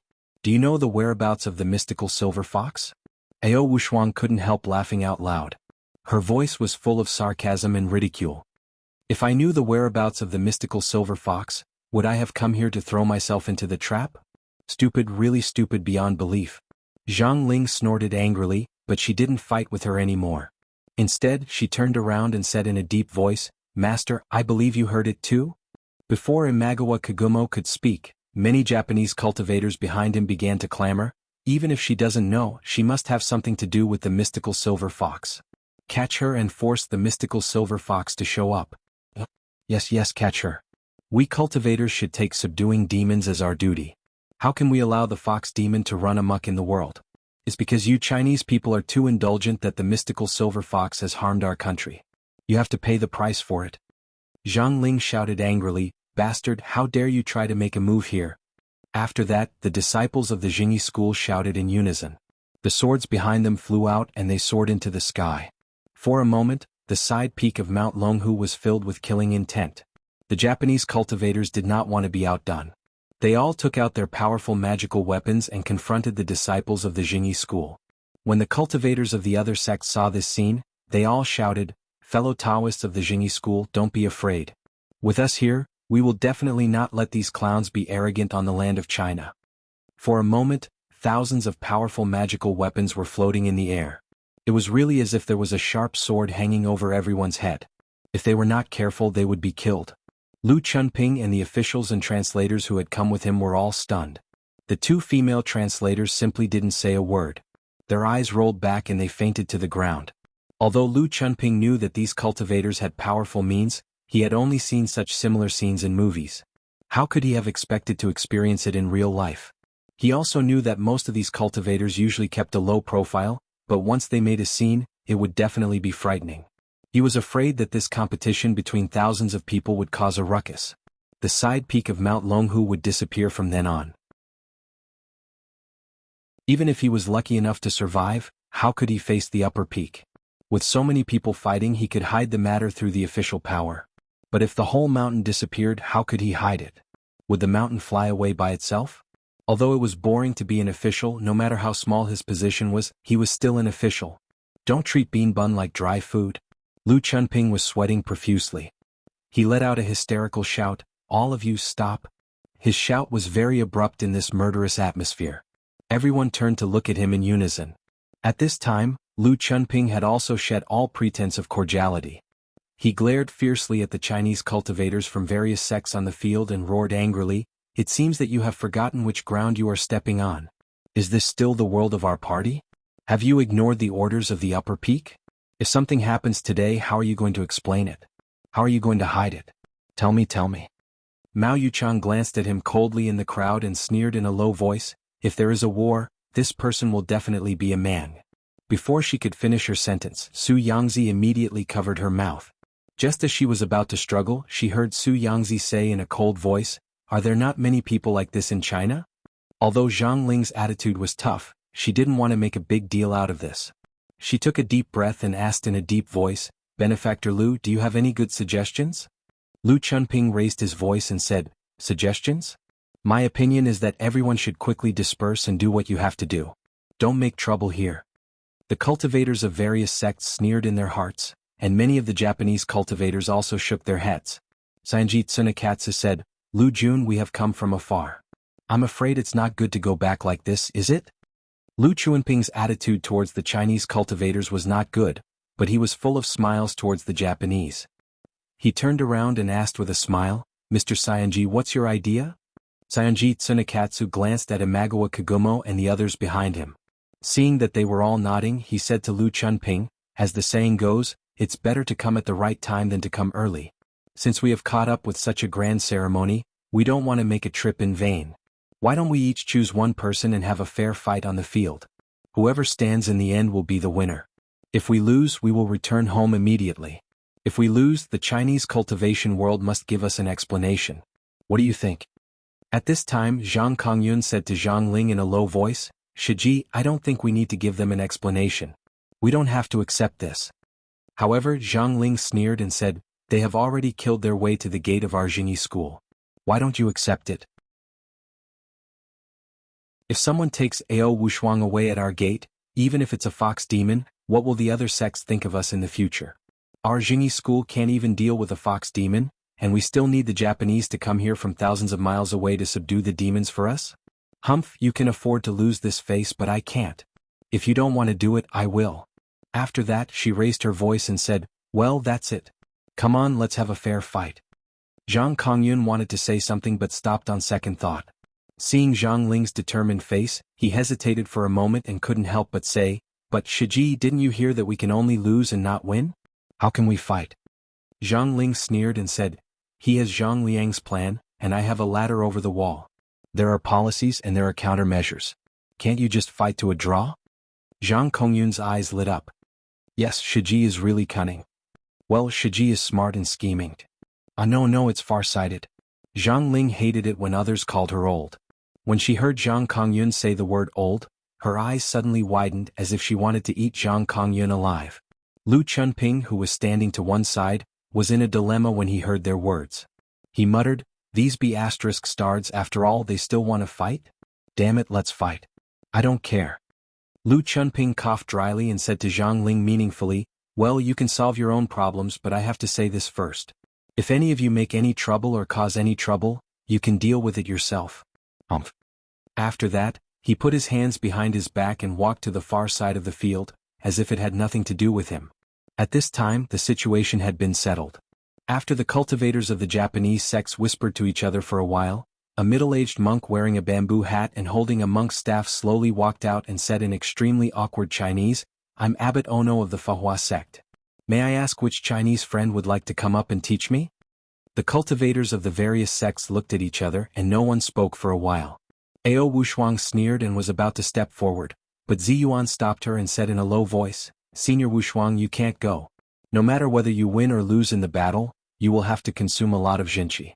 If someone takes the opportunity to attack you at that time, it will be very bad. I'll go. Even if I lose, it's not a big deal. No one will do anything to me." After that, she didn't wait for Ao Wushuang's consent. She took a step forward and said loudly, "Ziyuan of the Linggong sect is willing to fight with Zen Master Ono."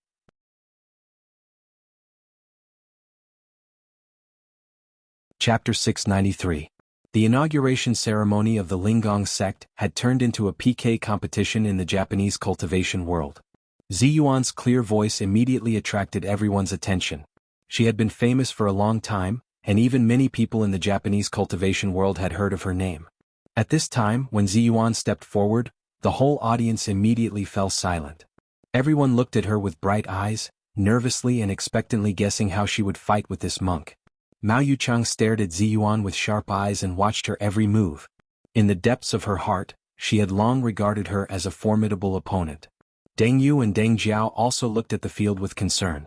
Deng Yu tugged at Zhang Liufang's sleeve and whispered, "Shiji Lufang, can Jinren Ziyuan win?" Zhang Lufang thought for a moment and nodded. Jinren Ziyuan fought fiercely against Shinsu and Tachibana Wakako at the Taoist Assembly last time. Although she didn't win the last round, she also showed great skills. Now with the help of the Diyuan Jindan, she has reached the realm of a Jinshin master. Her skills must have gone up another level. There should be no problem.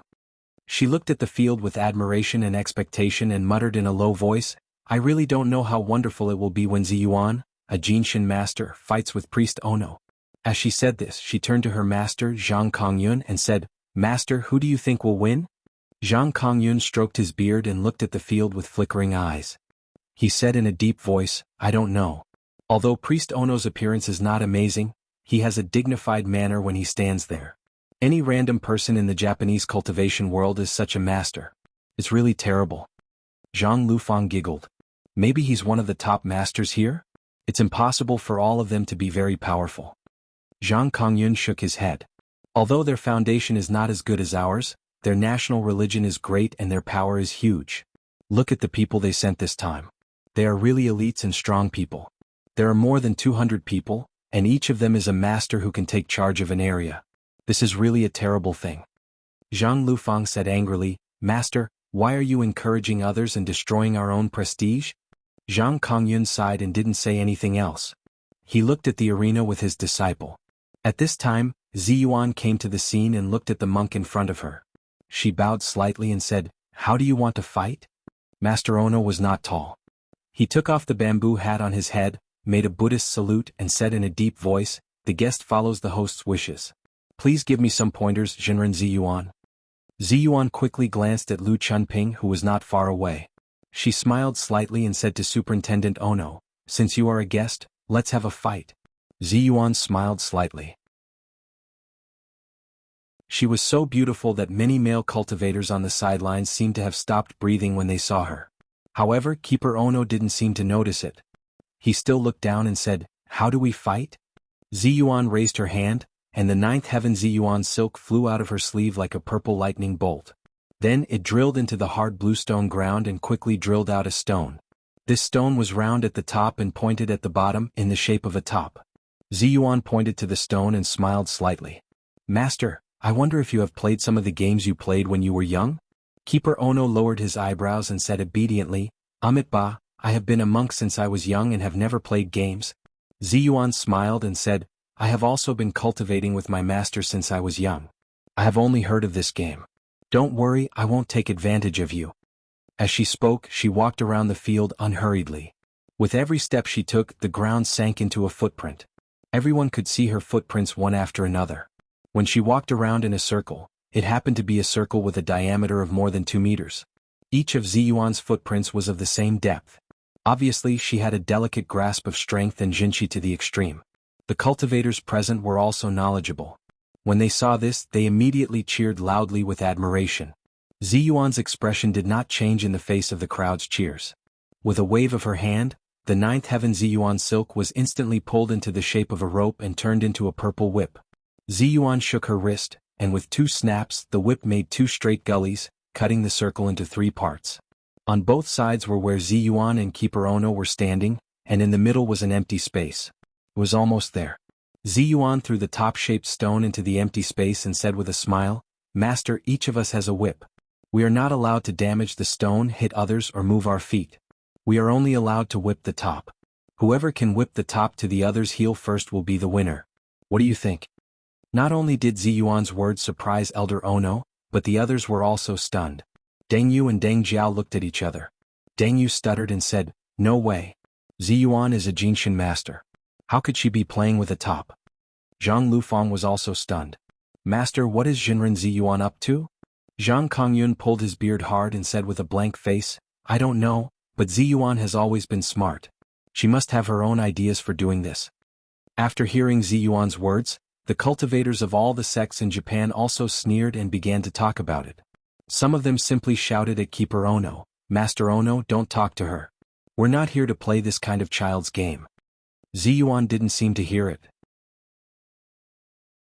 She smiled and said, "As the saying goes, a flower is a world and a leaf is a Bodhi. Master Ono, there is a big way in this child's game. Do you want to give it a try?" Keeper Ono stared at Ziyuan in surprise, as if he wanted to understand what she was planning. However, he saw that Ziyuan's eyes were calm and her smile was elegant. It didn't seem like she had any ulterior motives at all. He thought for a moment, pulled out a slender bamboo from the bamboo hat and nodded. "Okay." When the cultivators of all the sects in Japan saw that he had actually agreed, they all clamored, "Ridiculous." "How ridiculous? Master Ono, aren't you afraid of losing face?" Even Lu Chunping and the others who were standing in the distance and watching the scene, looked at the scene with their mouths open and tongue-tied, especially Lu Chunping. He also knew that these cultivators had unpredictable means. He was just thinking about feasting his eyes today, but who would have thought that Ziyuan would come up with such a wicked idea? What's so interesting about whipping a top? This girl is as beautiful as a fairy. Why is she so stupid? Lu Chunping touched his chin, and his eyeballs were about to fall out of their sockets. However, what made everyone present even more surprised was that Ziyuan and Governor Ono, the two Jinshin masters, had begun to pull out their gyros. Ziyuan raised the purple whip in her hand, and with a snap, the stone top began to spin and quickly swept toward Keeper Ono. Keeper Ono looked a little listless. He casually waved the bamboo in his hand, and as soon as it collided with the stone top, it was immediately shattered into powder by the top. Keeper Ono was shocked. He held the remaining piece of bamboo in his hand and froze in place. The cultivators of all sects on the field suddenly saw the clues. Zhang Kongyun clapped his hands and exclaimed, "Wonderful." Ziyuan must have poured her own jinchi into the top with that whip just now, but Keeper Ono didn't know that an ordinary whip would immediately shatter the whip. This seems to be a game, but in fact, it's an extremely clever fight. At this time, Mao Yuchang's eyes couldn't help but light up. She praised, "What a good move. Even if she loses, she won't hurt herself. Even if she wins, there won't be any disputes or conflicts. It's really a win-win strategy. What a good game. Amazing, really amazing." Su Yangzi also had a look of admiration on his face. "Now you know that there is always a higher mountain and a higher sky, right?" Mao Yuchang snorted and said, "We'll only know after we compete. This is just a petty trick." Su Yangzi smiled and stopped talking. He turned his eyes back to the field. When the cultivators of the Japanese cultivation world saw that Keeper Ono had suffered a loss and was stunned on the spot, they suddenly became anxious and shouted, "Nokuin, hurry up. You are the first one. You can't lose. Zen Master Ono, hurry up." After all, Keeper Ono was also one of the best in the Japanese cultivation world. He reacted very quickly. He immediately squatted down and used the remaining short bamboo stick in his hand to whip the top. This time he poured his chi into the bamboo stick, and with a snap he whipped the top off the ground. The top was extremely fast. It spun in the air and flew towards Ziyuan like a cannonball. Everyone saw that he was fierce, without the slightest mercy of a monk. If Ziyuan was hit by this top, her internal organs would probably be broken. They immediately exclaimed, "Dodge?" However, the rule that Ziyuan had set before was that her feet could not move. Seeing that the top was about to hit her chest like a cannonball, she was not in a hurry. With a flick of her wrist, the long purple whip in her hand wrapped around the top. Then, with a twist of her ankle, her body leaned to one side, and the power of the flying top was completely removed. Then she twisted her ankle back, turned around, and threw the top to the ground. This time, the top was like a meteorite falling from the ninth heaven, smashing into the hard bluestone slabs and causing them to cave in. The sharp bottom of the top was like a drill bit, drilling a gully and making a squeaking sound as it sped towards Ono Musashi. Ziyuan's counterattack caused the crowd to let out an earth-shattering cheer. Ziyuan smiled slightly and said, "Zen Master Ono, you can't whip the top off the ground." Keeper Ono now saw how powerful Ziyuan was. Just now, Ziyuan had casually caught it, but in fact, it was a combination of strength and softness. Without a very deep foundation of jinchi and a very delicate grasp of strength, it was absolutely impossible to do it. Moreover, Ziyuan had taken advantage of Inspector Ono's fierce strength and returned it to him. If he whipped it again, the top would definitely shatter immediately and he would lose for sure. Keeper Ono's expression was serious, and he no longer dared to look down on Ziyuan. He quickly pulled out a long bamboo stick from his bamboo hat and began to fight with a serious face.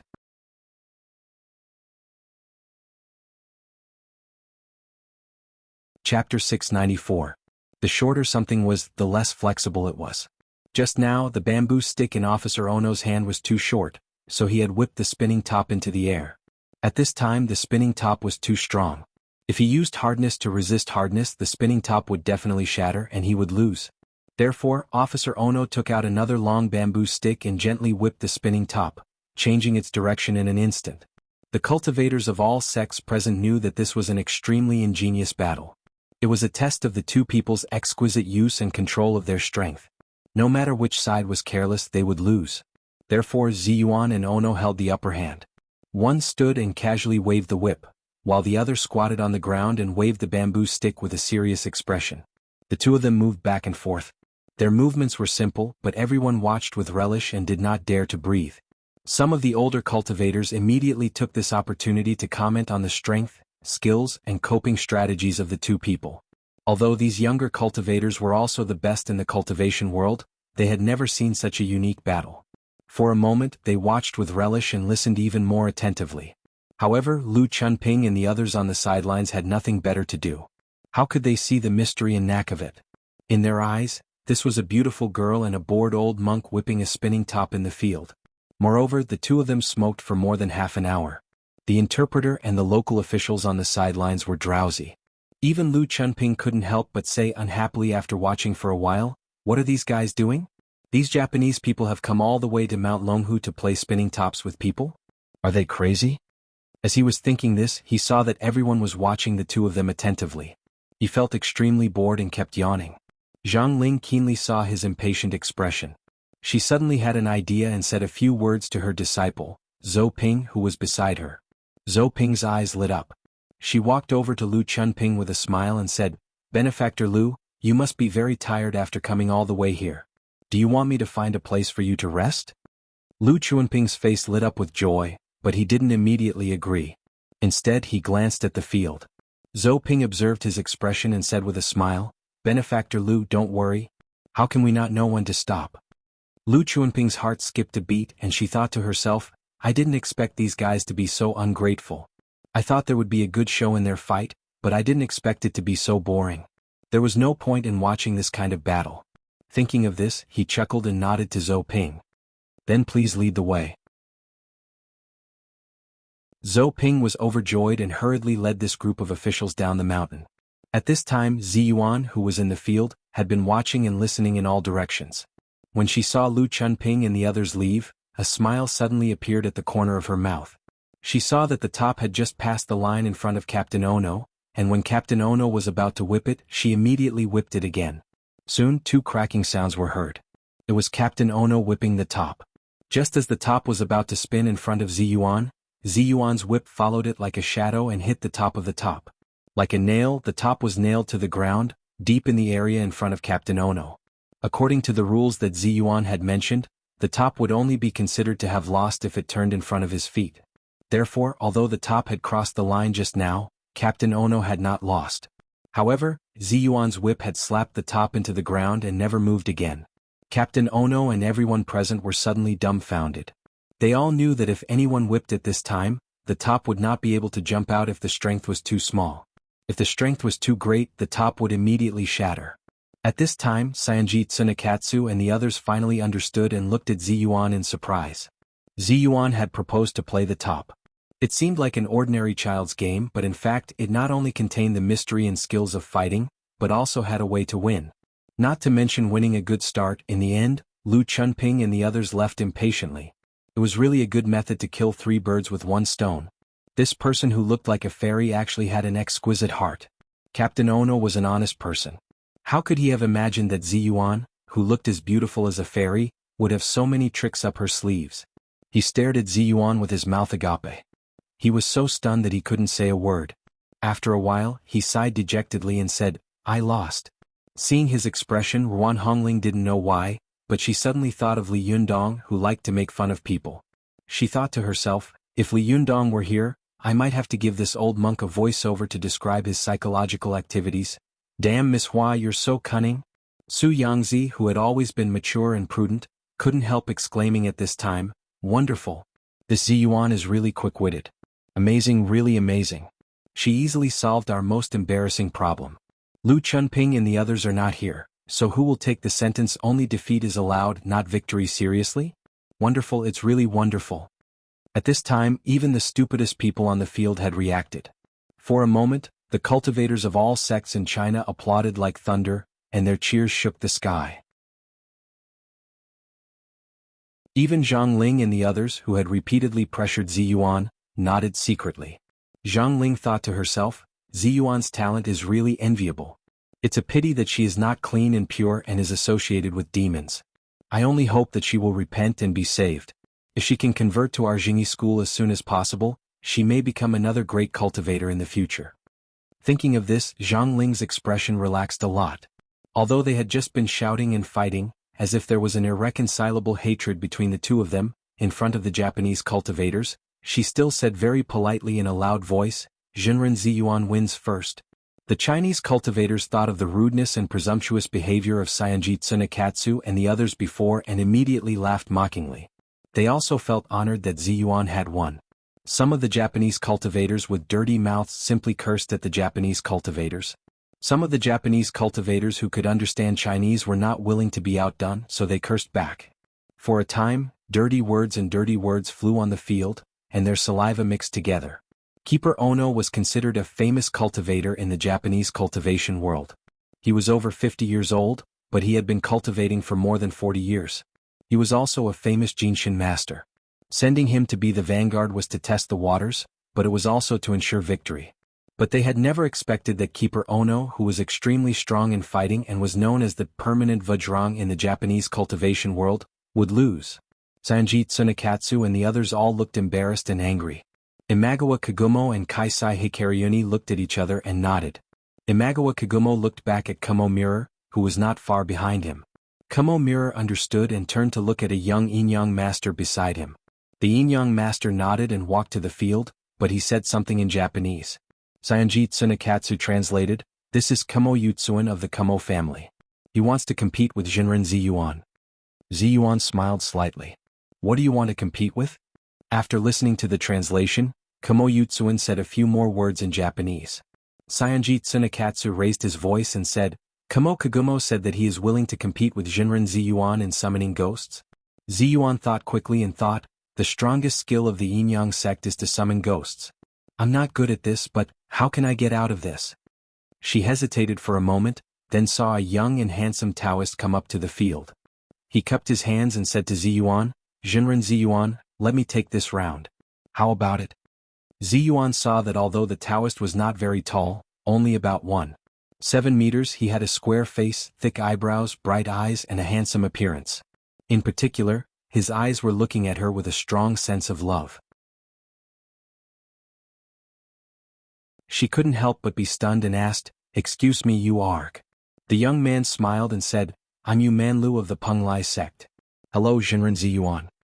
Ziyuan hesitated for a moment and said, So it's Jinren Yu.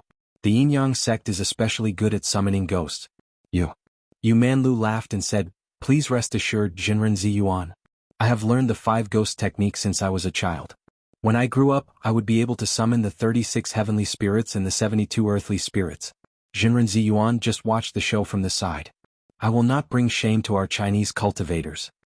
Ziyuan thought for a moment and realized that she was indeed not good at this, so she said, Well, please be careful, Jinren Yu.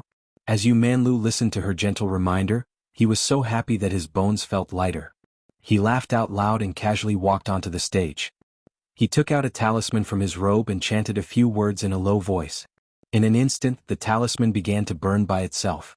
In front of him, a 3-meter-tall golden-armored figure slowly appeared. It was holding a steel whip in its hand. At first glance, everyone could see that this golden-armored warrior was majestic and awe-inspiring, making them feel a sense of awe and veneration. Ziyuan was slightly shocked and whispered, Is this the Tianyong star Yao Gongxiao of the 36 heavenly spirits? This person looks young, but he has some strength. As soon as Yu Manlu summoned Yao Gongxiao, many people in the field immediately cheered. Zhang Kongyun nodded secretly and said to Zhang Lufeng, Look, he is the same age as you, but his magic cultivation is much higher than yours. Yu Manlu can be considered one of the best in the Yangshan phase. He is only 1 step away from the Jinshin phase. When he steps into the Jinshin phase, I'm afraid that there will be another great master in the world. Zhang Lufang made a face at him and said, "Bah, isn't it because you didn't teach him well? It's the father's fault if the son doesn't teach, and it's the master's fault if the disciple doesn't teach." Zhang Kongyun was so angry that he glared at her. "You be asterisk starred." But before he could finish his words, he heard a cry of alarm coming from the field, "Be careful." They turned their heads and saw that the golden-armored strongman summoned in front of Yu Manlu had suddenly turned his head and whipped at Yu Manlu's body. This time not only was Zhang Kongyun stunned, but even Yu Manlu was dumbfounded. He couldn't understand why the god he had summoned would turn around and hit him. While he was in a daze, the steel whip instantly lashed at his body, sending him flying like a sandbag. The crowd was in an uproar. They didn't know what had happened, but Yu Manlu had already been sent flying. Ziyuan turned pale with fright. She hurriedly flashed and caught Yu Manlu's body. However, as soon as she caught Yu Manlu, the Vajra flew in front of her, raised its foot, and stomped on her with an earth-shattering momentum.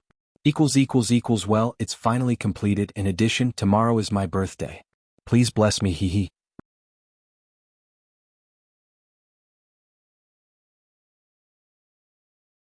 Chapter 695. Seeing the huge foot of King Kong stepping on her, she pulled Yu Manlu and dodged it. She threw Yu Manlu in the direction of Ruan Hongling and shouted, "Take him away quickly." The cultivators of all sects present were all stunned. Zhang Lufang said in surprise, What's going on? Why did Yu Manlu summon a deity to devour him instead?" Zhang Kongyun's expression was solemn. He stared at Kamoyu on the field and said in a deep voice, "If I'm not mistaken, it should be this guy's doing." Zhang Lufang turned her eyes and saw Kamoyu standing on the field with his hands in his wide sleeves. There was a sneer at the corner of his mouth, and his eyes were fixed on Ziyuan and the others. Everyone saw that he was standing still, and it didn't seem like he had done anything. However, Zhang Lufang was closer to him, and she was keenly aware that there was a faint fluctuation coming from his wide sleeves. It seemed that his fingers were constantly moving, and his lips were also moving gently with very subtle movements, as if he was chanting some spell in a low voice. Soon. Zhang Lufang was shocked. This Kamoyu can also control other people's summon gods? Zhang Kongyun nodded slowly. Although the Japanese Yin-Yang Taoism was passed down from the Yin-Yang school of the Spring and Autumn period and the Warring States period, it has evolved into a unique cultivation sect in Japan over the past thousands of years. Its magic is mainly to summon gods and ghosts, so it can be said that few cultivation sects in the world can surpass them in this magic. Deng Jiao, who was very shy, couldn't help but whisper at this time, "Is there no one in our country who can summon gods and ghosts that can surpass this Kamoyo?" Zhang Kongyun shook his head and said, "It's not that there isn't. The Maoshan sect has always been famous for its talisman magic that can summon gods and ghosts. The leader of the Maoshan sect, Jinren Buzhou Mao Jingye, is unrivaled in the world with his magic. Not only him but Taoist Zhang of the Jingyi school is also a good master. His magic is exquisite and not inferior to that of Mao Jingye. Moreover, the leader of the Chuanzhen sect. Alas, let's not talk about it. They are all in closed-door training. What else can we do?" Zhang Lufang said anxiously, "Don't tell me we're just going to watch this guy act so presumptuously?" Just as she finished speaking, a woman suddenly said in a clear voice, "You dare to be so arrogant with such insignificant skills?" Zhang Lufang immediately turned her head to look at the woman along with everyone else. They saw Mao Yuchang walk onto the scene, sneering as she looked at the traitorous Vajra. She was rather tall, about 1.7 meters tall, and her legs were especially slender. Although she was wearing a loose Taoist robe, she still looked tall and slender. However, when she stood in front of this 10-foot-tall Vajra, she suddenly looked small and delicate, like a child. She had to raise her head high in order to see the Vajra's comprehensive eyes. Almost there, the Vajra glared at her, then turned around and smashed its steel whip at Mao Yuchang. Mao Yuchang sneered and stretched out her slender hand to receive the steel mace. Everyone saw that she was actually going to use her bare hands to receive the steel whip of the King Kong. All of them were so shocked that their expressions changed, and one after another they loudly shouted. However, when Mao Yuchang stretched out her hand, a yin-yang pattern appeared in her palm. This yin-yang pattern spun rapidly, emitting a bright black and white light that enveloped Yao Gongxiao. When Yao Gongxiao was enveloped by this light, his entire body seemed to have become rusty. Cracking sounds could be heard, followed by a shrill scream. The Vajra warrior's body also constantly emitted black smoke. When the black smoke rose into the sky and slowly disappeared, the The Vajra warrior slowly turned into countless golden light fragments and flew into the sky in an instant. Mao Yuchang turned around and looked at Kameo Yutsuan with a face full of contempt.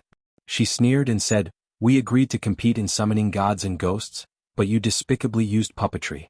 What kind of ability is that?" When everyone heard this, they came to a realization. Those who didn't understand hurriedly asked, and only then did they know that the god that Yu Manlu had summoned was secretly controlled by Kameo Yutsuan. This situation was equivalent to using the opponent's strength to fight.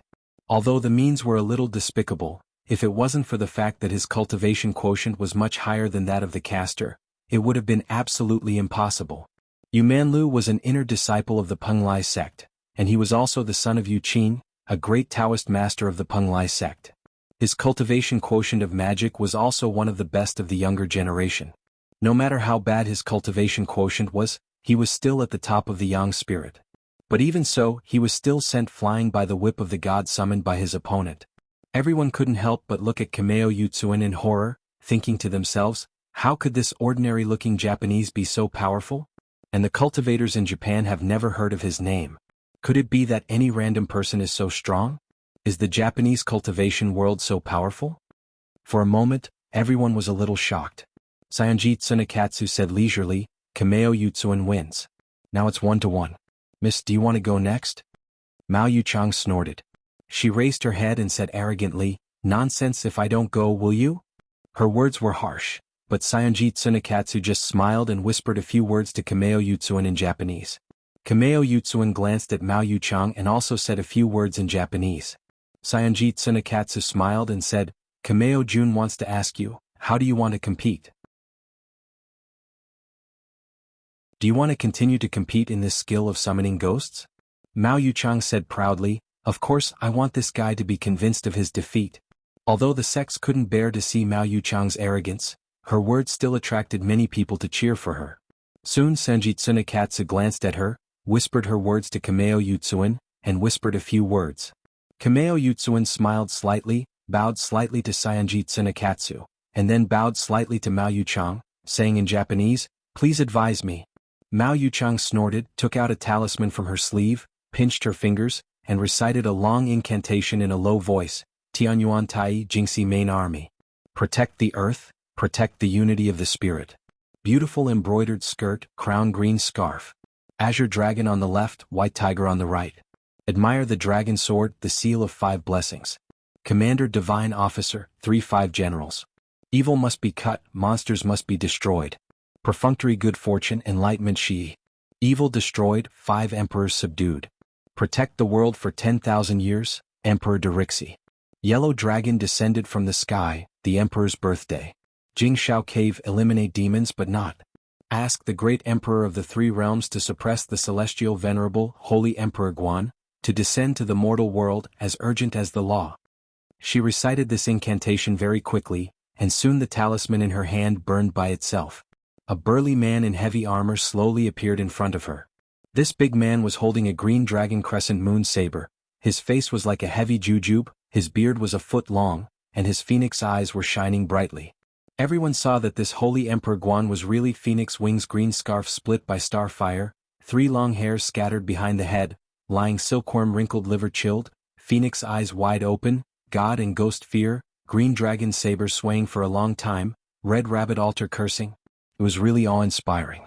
They all gasped. Ruan Hongling, who was taking care of Yu Manlu, also raised her head, pulled Ziyuan's sleeve and said in a low voice, "I once saw Lin Yu of the Divine Fist sect invite the holy Emperor Guan to descend to the mortal world. His divine power was amazing. I wonder how powerful the holy Emperor Guan who directly invited him to descend to the mortal world will be." Ziyuan said in a low voice, "It's easy to invite a god into the body, but it's very difficult to invite a god to descend to the mortal world and reveal his true body. It seems that Mao Yuchang has received the true inheritance.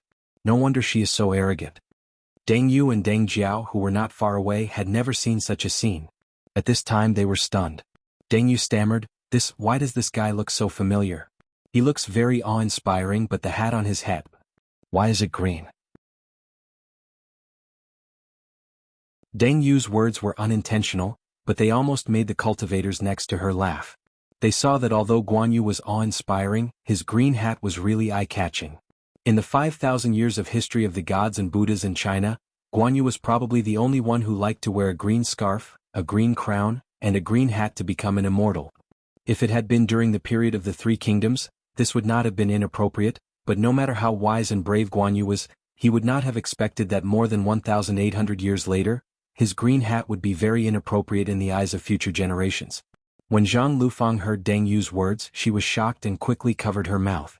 She was so scared that her face turned pale. She said in a low voice, "Are you crazy? This is Guan Yu, one of the four marshals of the immortal world. How dare you say such disrespectful words in front of him?" As she said this, she spat on the ground and said angrily, "Ba ba," spit a few times. "It's too disrespectful." Deng Yu and Deng Jiao were frightened by her, and their faces couldn't help turning pale. They timidly looked at the awe-inspiring Guan Yu, then opened their red lips slightly and spat on the ground. But after spitting, Deng Yu thought for a moment and couldn't help but whisper, "Hey Shiji Lufang, why do you think Guan Yu is wearing a green hat for no reason?" As soon as she said this, the Taoist priests and nuns who were close to her couldn't help laughing. However, Guan Yu was the true god that Mao Yuchang had invited to the mortal world with her great Shintong. They didn't dare to be presumptuous in front of the true god, so they could only hold back their laughter, their faces twitching. The corner of Zhang Liufang's eyes twitched. She stared at Deng Yu and saw that Deng Yu's expression was simple and didn't seem to be teasing her, so she rolled her eyes and pretended to be mysterious. "Do you want to know?" Deng Yu nodded quickly. "Yes." Deng Jiao also blinked curiously, looking like a curious baby. Zhang Lufang chuckled and pointed at the two of them. "Be sincere. You're not allowed to be disrespectful to Guan Yu." Deng Yu and Deng Jiao immediately became respectful. "Shiji Lufang, please tell us why Guan Yu is wearing a green hat." Zhang Lufang put her hands behind her back, shook her head and said, "Yes, why did Guan Yu wear a green hat?" Deng Yu and Deng Jiao asked in unison, "Why?" Zhang Lufang said seriously, "Because he was happy to." As soon as she finished speaking, Deng Yu and Deng Jiao were stunned. Then they both lowered their heads, their shoulders kept shaking, and their teeth were clenched tightly, for fear that they would laugh out loud if they relaxed. Many cultivators nearby also burst into laughter. They couldn't help covering their stomachs and rushing out of the field. As soon as they turned the corner and hid, they couldn't help but burst into laughter.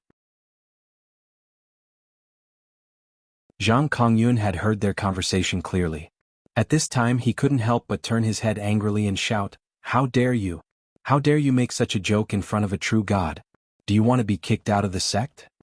Zhang Lufang, Deng Yu and Deng Jiao looked at each other and secretly grimaced, not daring to say anything more.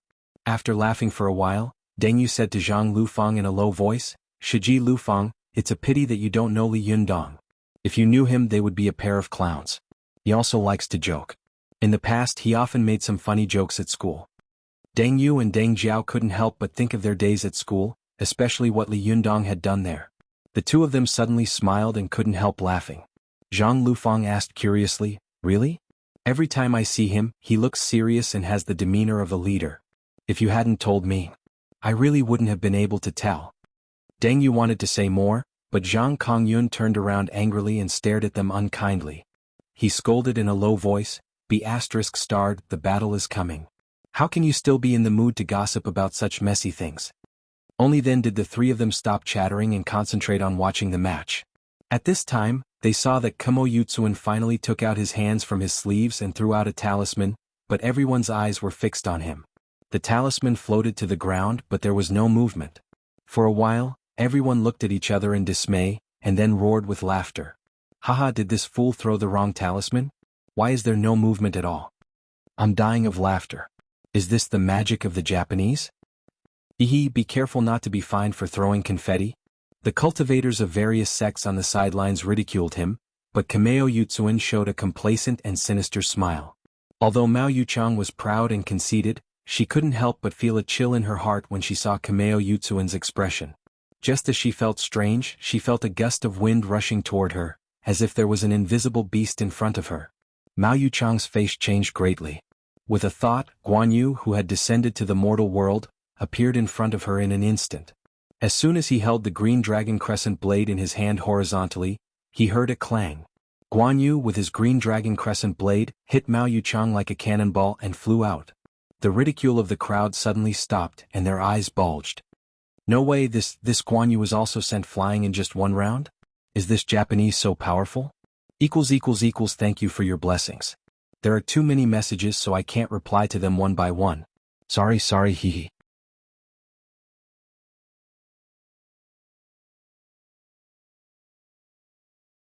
Chapter 696. When everyone saw that Mao Yuchang, who had been arrogant before, had been released, they were all shocked.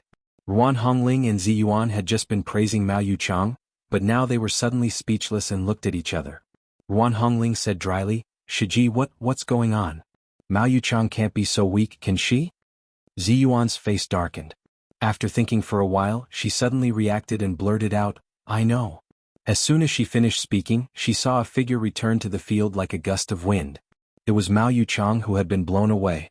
After all, Mao Yuchang was a Jinshin master and a direct descendant of the Maoshan sect. She had been cultivating since she was in her mother's womb, so how could she be defeated so easily?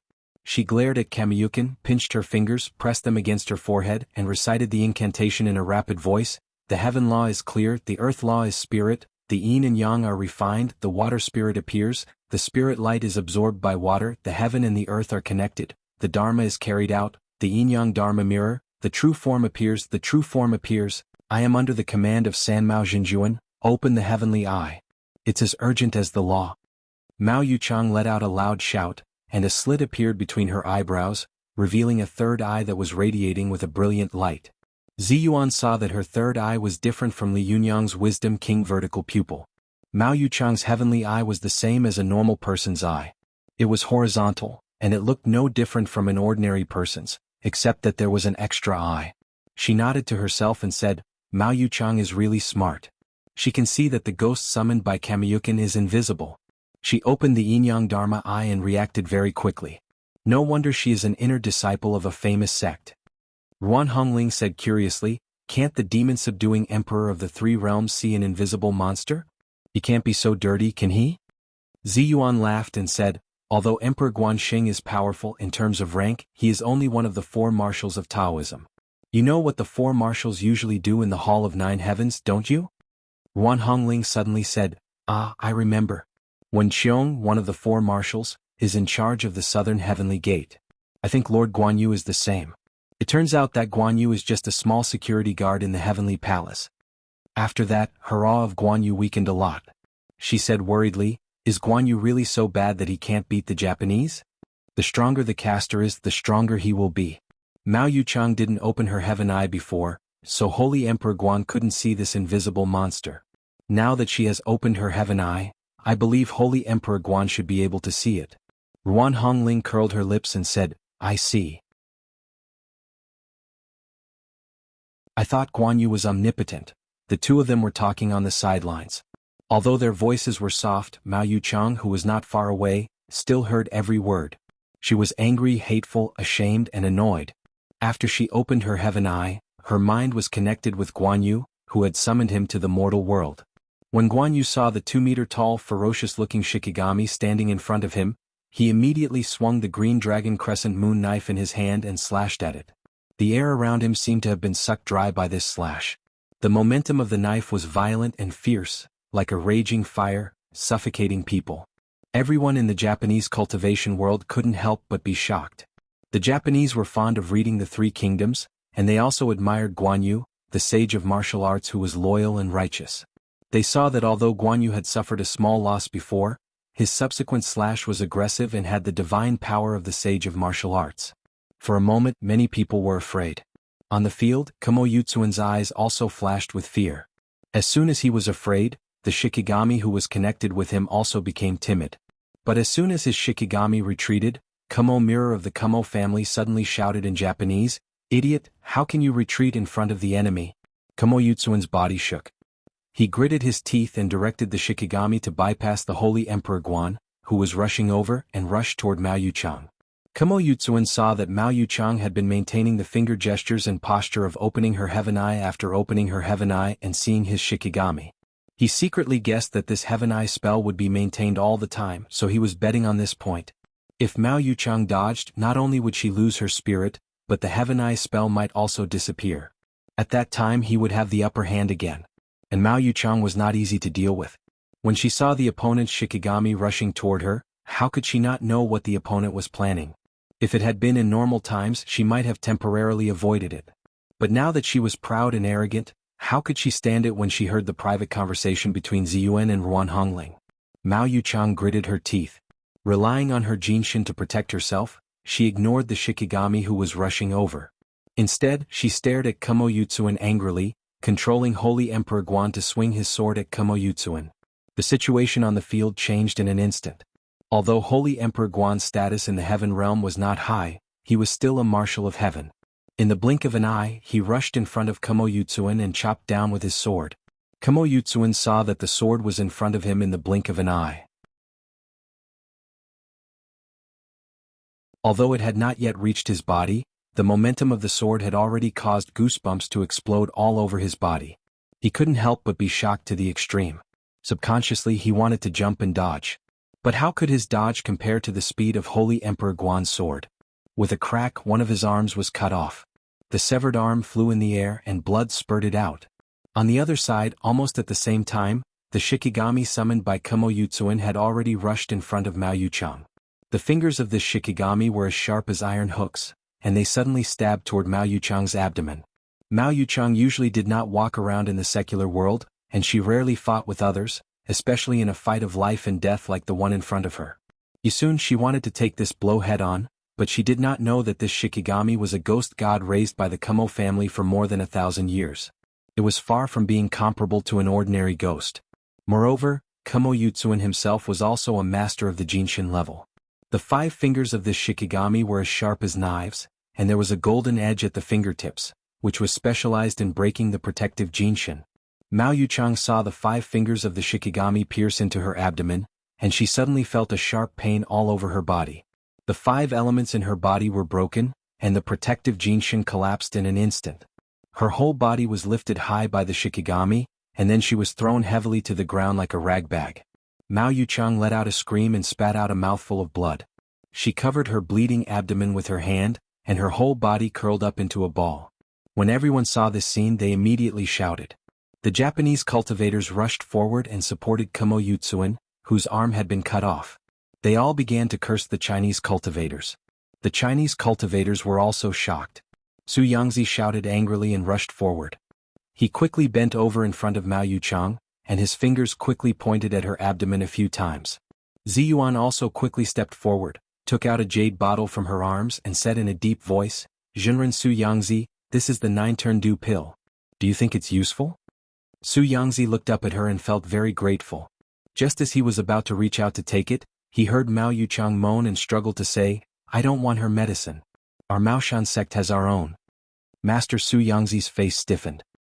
He lowered his head and looked at his stubborn niece. He sighed and smiled apologetically at Ziyuan. Then he took out a small medicine bottle from his bosom and quickly poured a few pills into Mao Yuchang's mouth. Ruan Hongling, who was standing to one side, couldn't stand it and said in a low voice, "You treat my kindness as evil. Shiji Yuga." However, Ziyuan raised her hand and interrupted her.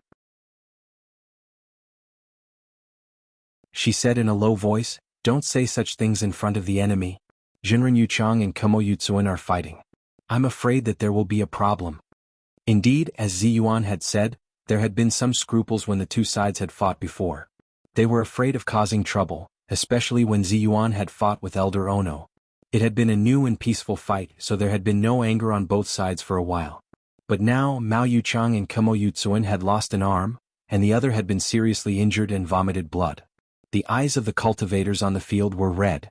They confronted each other and were about to fight. When Su Yangzi saw that Mao Yuchang had closed her eyes and fallen asleep after taking the pill, he temporarily relaxed. He stood up and glared at the Japanese cultivators with hatred in his eyes. Just as he was about to step forward, he heard Ziyuan say in a low voice, "Jinren Su Yangzi, each sect can only send one person. Have you forgotten?" Su Yangzi suddenly stopped and clenched his fists so hard that they cracked. He was not the only one who was angry. In the Japanese cultivation world, there was more than one person who was on good terms with Kumo Yutsuan. Soon a tall monk jumped out of the crowd. This monk was about 30 years old and he was Kumoyu's best friend. Although one of them practiced Buddhism and the other practiced Yin-Yang, although their paths were different, they were like-minded. They often drank together, had fun, and talked about cultivation methods. When he saw that his friend's arm had been cut off, he couldn't bear it anymore. He jumped onto the field with a Zen knife in his hand, raised his two thick eyebrows and angrily roared, "I'm Takahashi Shota of the Pure Land School. You hurt my best friend. I want to avenge him." As soon as he finished speaking, a young Taoist jumped into the field, pointed at him angrily and shouted, "Bah, are you the only one injured?" Takahashi Shota had a rough appearance, and his eyes were as wide as copper bells. "Who are you?" The young Taoist admired Mao Yuchang's beauty and wanted to say a few words for her. He said loudly, "I'm Zhou Kunshan of the Jinshan sect Yuk." But before he could finish his words, he saw Takahashi Shota roar angrily. He raised his Zen knife high and slashed at Zhou Kunshan's face. When Zhou Kunshan saw that his saber was still more than 10 meters away, he sneered.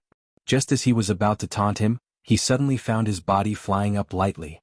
Then he found himself lying on the ground. His lower body was still standing, and blood was spurting out like a fountain from the lower half of his body. Only then did Zhou Kunshan realize that he had been split into two by Takahashi Shota. He was horrified and was about to escape when he saw Takahashi Shota take a step forward and slash at his yang spirit again. With a bang, Takahashi Shota's knife smashed Zhou Kunshan's yang spirit into pieces in an instant. Takahashi Shota glared at the cultivators of the various sects on the field with a ferocious face and said fiercely, "Who's next to die?" For a moment, the field fell into a very short and terrible silence. The cultivators of all sects knew that a blood feud had been formed between the two sides. The warm situation just now no longer existed. An extremely terrible bloody battle was inevitable.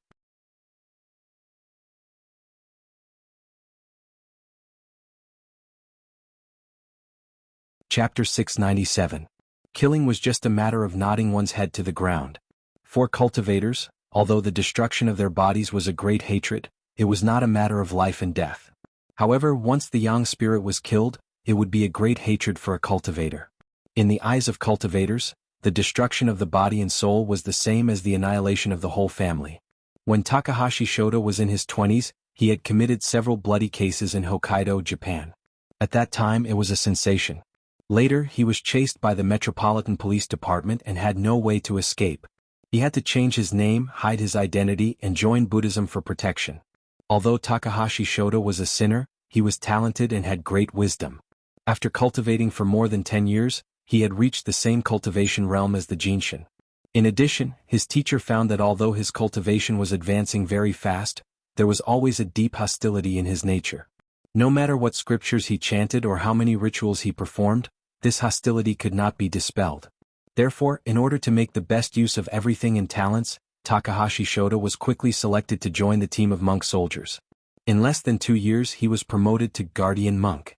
Among the cultivation sects in the world, except for Islam, which wrote the holy war in the scripture and was extremely aggressive, the monk soldiers of the Pure Land sect could be said to be the most aggressive group of cultivators.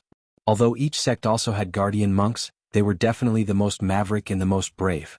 Whether it was Tibetan Buddhism, original Buddhism, or other Buddhist sects in Japan, they always covered up the matter of killing guardian monks. The weapons they used were mostly blunt weapons such as Buddhist staffs and Vajra pestles. However, the Pure Land sect was different. This was the most powerful cultivation sect in the Buddhist cultivation world in Japan. It had a long history of using force to protect and pass on the Dharma. These monk soldiers chanted Buddha's Infinite Life Sutra and carried killing knives in their hands. After hundreds of years, there were countless corpses under the knives of the monk soldiers of the Pure Land sect. In the Kamakura period of Japan, although the founder of the Pure Land True sect of Japan was the sage Himrin, the one who truly established the Pure Land True sect's main Yamamoto Hope Temple was actually the 8th generation of the Pure Land True sect's Dharma master, Master Rinru, who established it in the Yamamoto region of Japan in 48 AD. At that time, in order to preach, Master Lienru instigated the Pure Land True sect's sect to incite peasant uprisings throughout Japan, opposing the rule of the various daimyo in an attempt to establish a Buddhist religious state. This matter was known in Japanese history as the famous Uniichi Kei. Kei meant an uprising. It was also because the Uniichi sect's Uniichi Kei was too rampant that wherever there were people in Japan, there would be Buddhists of the Uniichi sect. This caused the other Buddhist sects in Japan to be very dissatisfied and began to join forces to suppress the Pure Land sect. Almost there, in 55 AD, the Tiantai sects by Jin Mountain's monk soldiers joined forces with the Hexagon family's army to attack the Pure Land sect's original Wish Temple. The original Wish Temple built by Master Lien Ru was burned to ashes by them. Because of this, the 10th Dharma Master of the Pure Land sect, Master Lien Ru, reflected on this painful experience and believed that the Pure Land sect could not be without its own monk soldiers. Therefore, after he rebuilt the original Wish Temple in Japan's Ishiyama, he established the Imperial Shadow Hall, a troop of monk soldiers specifically under the command of the Pure Land sect's Dharma Master. At that time, the Pure Land True sect's sect's power was too great and could easily cause an uprising. No matter what cruel and ruthless methods the daimyo used, they were unable to eradicate the power of the sect. Its Imperial Shadow Hall was also too valiant and abnormal, so many daimyo in Japan did not dare to offend the original Wish Temple. If Reverend Zheng Ru, the 10th Dharma Master of the Pure Land True sect, who established the troop of monk soldiers, was still a bit bashful and secretive, then the 11th Dharma Master of the Pure Land True sect, Reverend Zheng Ru, simply tore off the last shameful cloth and openly commanded the monk soldiers to throw themselves into the war for hegemony of the world. In the third year of Japan's Yongroku, that is, the 11th Dharma Master Lien Ru shook the Ekizan and Kaga's Yonkue movement and helped Takeda Shingen, who was known as the Tiger of Kase, to fight against Yusuji Kenshin, who was known as the Dragon of Ekigo. After that, the Pure Land True sect controlled by the Dharma Master Lien Ru concluded the famous Three Covenants with Takeda Shingen in the 8th year of Yongroku, that is, in the year 565 AD, forming a strong military alliance. Later, this Lord Shinru married the adopted daughter of Hosokawa Haramoto, and created the famous Iron Triangle military alliance in Japanese history, Pure Land Sect, Takeda Shingen and Asakura Yoshikiai. In the following war, the monk soldiers of the Pure Land Sect shone brilliantly. The valiant fighting power and terrifying fighting will of the Imperial Shadow Hall monk soldiers caused the ambitious and ruthless Oda Nobunaga of the Warring States period to suffer many defeats. At that time, there were countless daimyo and even famous generals who died under these monk soldiers who said Amitban and carried murderous butcher knives. After that, the power of the Pure Land True sect expanded too terrifyingly. Only the Pure Land True sect, Otani sect, had more than 10 million believers. Its powerful power caused the government of Tokugawa Ieyasu to be afraid and suppressed. The power of the Pure Land True sect gradually declined, and slowly the Imperial Shadow Hall also withdrew from the view of the world. Soon, however, although this monk soldier gradually declined with the strength of the sect, this did not prevent it from being active on the stage of history. During World War II, Neon launched the War of Invasion of China. Most of the religious sects in Neon followed the military government to invade the country, and the Pure Land True sect was particularly active. Other cultivation sects often only sent cultivators who followed the army to be responsible for rescue, condolences, prayers, burials and other matters. However, the monk soldiers of the Imperial Shadow Hall once again showed the world their ferocious face of chanting Buddhist scriptures and carrying butcher knives. In recent years, the Imperial Shadow Hall of the Pure Land True sect had slowly hidden from the world. However, Takahashi Shota's slash made the cultivators of various sects suddenly recall the tragic memory from decades ago. Takahashi Shota was burly, and the Zen knife in his hand was very different from the traditional samurai sword of Neon. This knife was wide, the back was thick, and the tip was slightly pointed, which made it easy to chop and stab. There were 2 deep bloodletting grooves on the body of the knife. Between the bloodletting grooves and the cold and sharp blade, there were exquisite Buddhist patterns engraved. At a glance, everyone saw that the big knife, which was carved with the image of Amitba, was dripping with blood, which was indescribably terrible and ferocious. Saionji Tsunekatsu saw that Takahashi Shota had gone forward to kill a cultivator of Huaxia without his consent. He frowned and couldn't help shouting, "Takahashi, why did you do such a cruel thing?" For Saionji Tsunekatsu and the other cultivators of various sects, they did not intend to form such an unsolvable blood feud with the cultivation world of Huaxia. However, Takahashi Shota's actions caught them off guard and made them all furious. However, Takahashi Shota turned his head, held the butcher knife in his hand, and said with a ferocious face, "Tsunekatsu, do you want to ask me for advice?" Huaxiao in Japan had a deep spirit of martial arts, which was vividly reflected in the young monk of Jinyin Tantrism, Saionji Tsunekatsu. However, it was the Imperial Shadow Hulk monk soldiers of the Pure Land School who really carried the martial arts to the extreme, to the point of perversion. Saionji Tsunekatsu knew very well that this group of monk soldiers of the Imperial Shadow Hall was a group of killing machines that existed in the world to kill people. They would not be polite to him. In this situation, as long as he said a few wrong words, he was afraid that the other side would cut him with the knife. Even though Saionji Tsunekatsu had received the 5 parts of Kaisai Hikaryuni's enlightenment, his cultivation at this time was not much higher than that of Takahashi Shota. Especially at this time, Takahashi Shota had killed Zhou Kunshin with a knife. His whole body was surrounded by murderous intent, and his whole face was as ferocious as a ghost. Even a guardian like him could not help but be frightened and did not dare to fight with him head-on. Saionji Tsunekatsu took a step back and involuntarily said, "Why should I ask you for advice?" Takahashi Shota said ferociously, "You are just a vanguard. Why are you pointing at me? Just watch from the side. You are too polite to them. Today I will sweep away these incompetent scoundrels in the Chinese cultivation world." He and Saionji Tsunekatsu were talking in Japanese. Although few of the cultivators in the field could understand Japanese, everyone could understand Takahashi Shota's behavior of killing Zhou Kunshin, as well as his ferocious expression afterwards.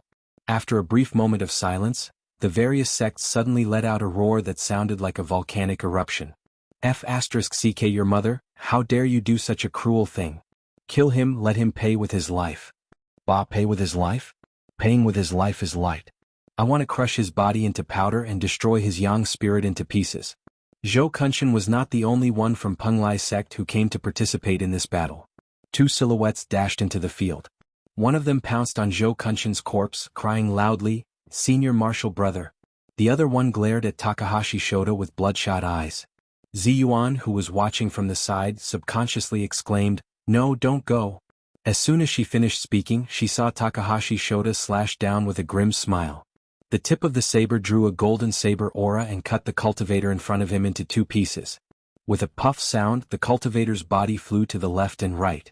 The internal organs of his chest and abdomen flowed all over the ground. For a moment, the huge Taoist field was full of blood, and the smell of blood was overwhelming. The eyes of all the cultivators in the Hua sect suddenly turned red. Ziyuan saw that the man had been killed. His yang spirit had been shattered before it could even fly out. She suddenly widened her eyes and clenched her fists. Although Ruan Hongling was impulsive and often fought with others, she had never seen such a ferocious and terrifying scene.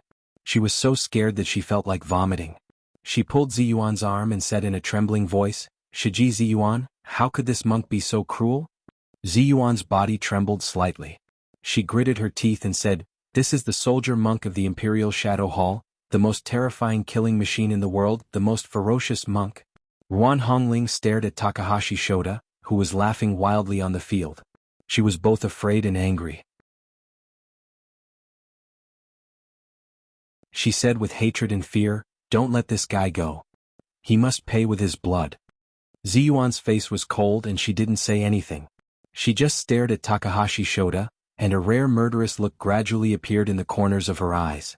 Not far away, Zhang Huashui, who was as fierce as fire and hated evil as his enemy, roared. He was about to rush forward like a tiger, but his shoulder was suddenly grabbed by Zhang Tongtian.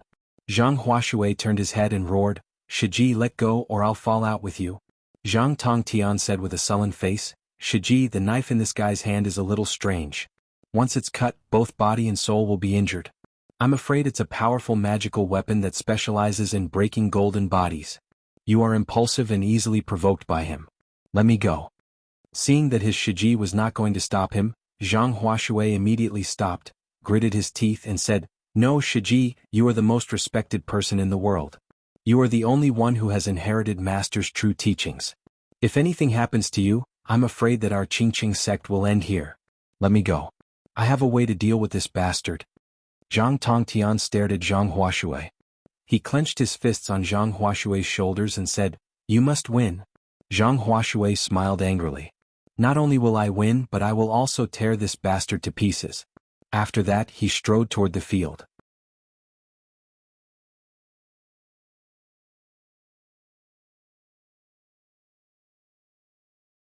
Chapter 698. When Zhang Ling of the Jingyi school saw that Takahashi Shota had killed 2 people in a row on Mount Longhu, she was so angry that her whole body trembled. With a roar, a blazing flame suddenly ignited in her hand. She moved and was about to pounce on Takahashi Shota, but as soon as she moved, she was grabbed by Zhang Kongyun. Zhang Ling turned her head and said sternly, "Let go." Zhang Kongyun grabbed Zhang Ling's wrist tightly, and his fingers were like iron hoops. He said in a deep voice, "Eldest Shiji, you can't go. You're no match for him. Let me go." Zhang Ling stopped and said in a cold voice, "Well, you must win. When has our Jingyi school ever been bullied like this?" Zhang Kongyun did not answer her. He just stared at Takahashi Shota and the bloody butcher knife in his hand. He tightened his belt. As soon as he walked to the field, he saw Zhang Huashui striding in. Then 2 middle-aged cultivators from other sects also entered the field angrily. They looked at each other and were slightly stunned. Just as Zhang Kongyun was about to speak, he heard Zhang Huashui roar, "Are you guys going to compete with me? Get out of here. I'll beat whoever fights with me first." Zhang Huashui was one of the famous top 10 golden body experts in the cultivation world, and also had the nickname Fierce Zhang Fei. He had a full beard on his face, and at this time his beard and hair were all fluttering. His skin was also quite dark, and his eyes were even more angry like copper bells. His appearance really looked like the resurrection of Zhang Ida, and his appearance was terrifying. His roar made Zhang Kongyun and the other 2 look at each other and shake their heads secretly. Zhang Kongyun bowed slightly to Zhang Huashui and said in a loud voice, "Jinren Zhang, be careful of his saber." After that he retreated.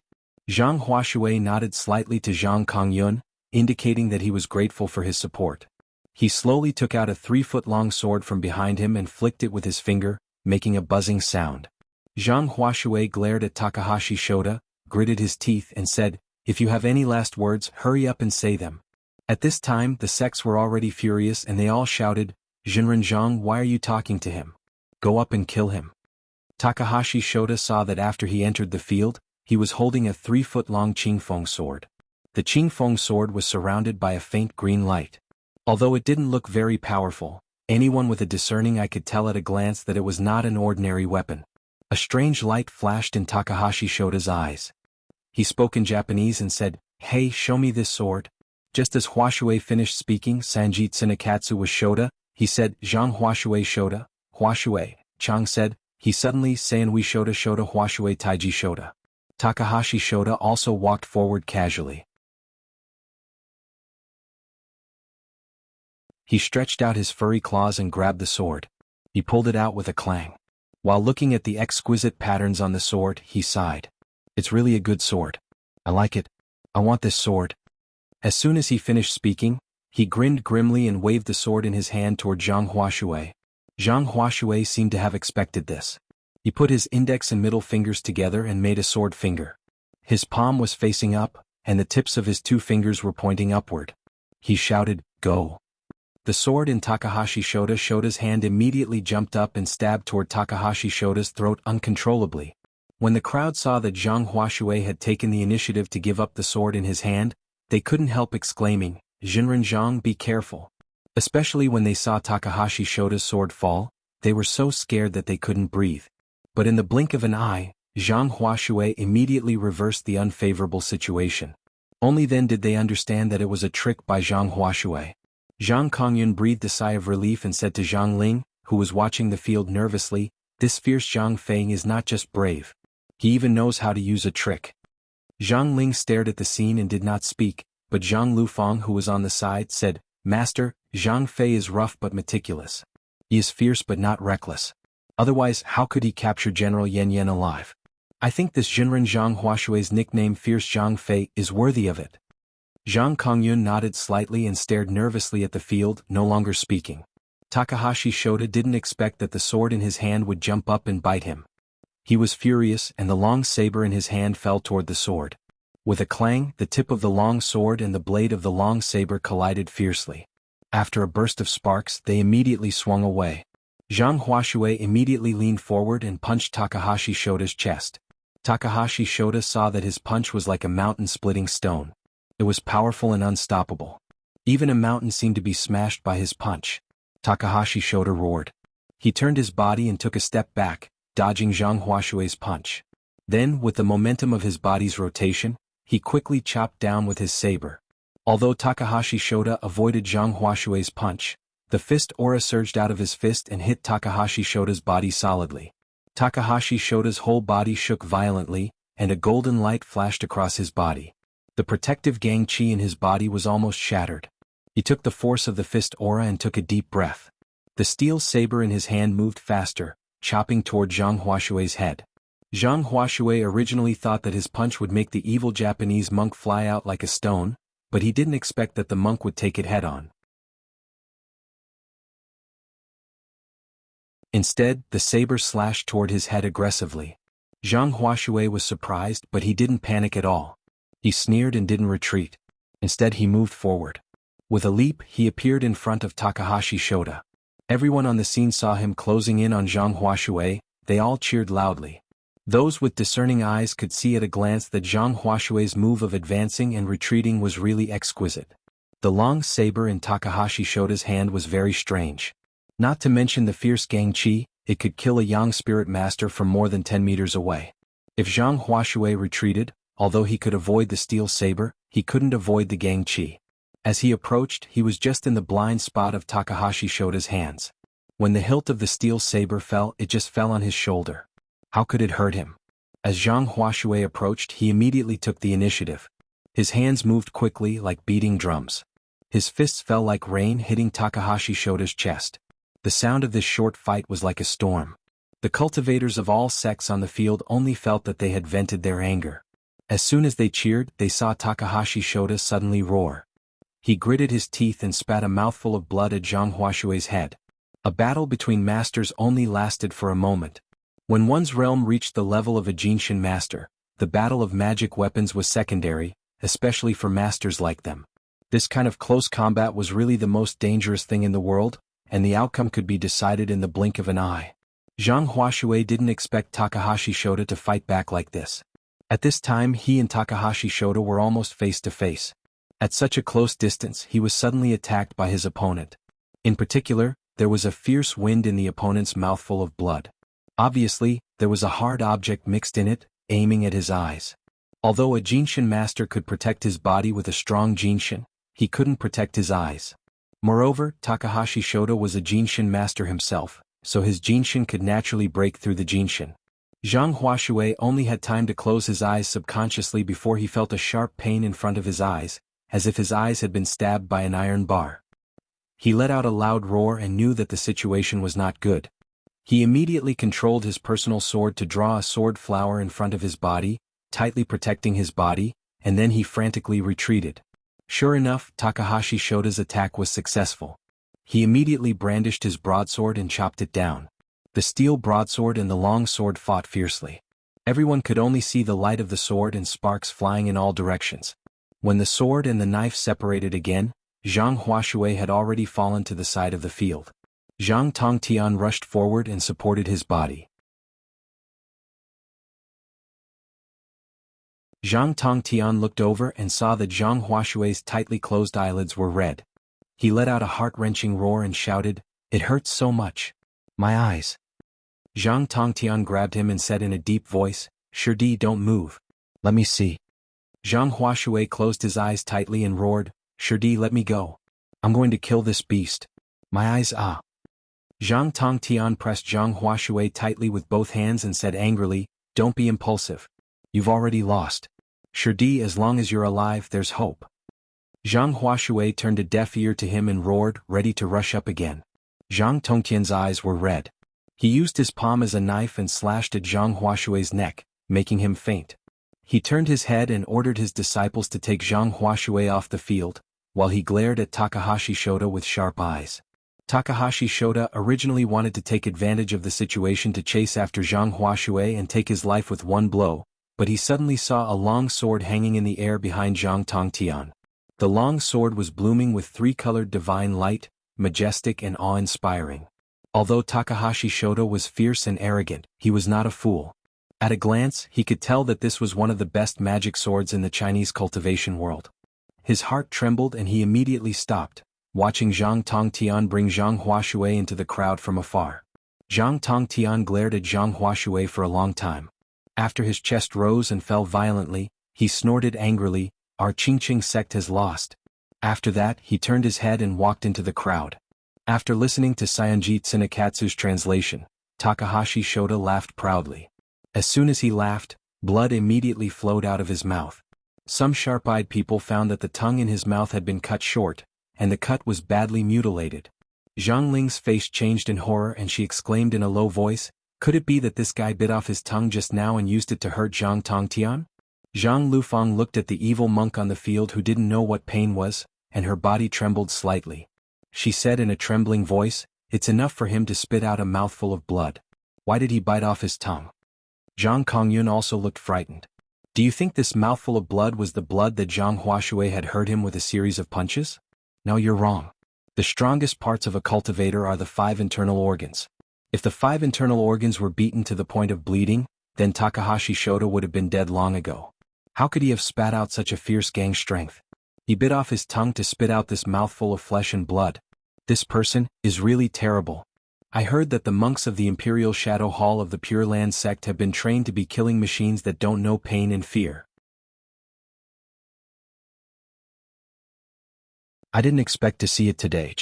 It's true. Takahashi Shota had won by biting the tip of his tongue. Blood kept gushing out of his mouth, but his face was triumphant. He had no intention of leaving the field at all. He grinned, and his short tongue looked particularly ferocious and terrifying in the eyes of the crowd. He looked proud and said vaguely, "Who else wants to die?" Zhang Kongyun's face changed. Just as he was about to step forward, he saw a slender hand on his shoulder. Zhang Kongyun turned his head and saw Ziyuan saying with a cold face, "Jinren Kongyun, let me do it."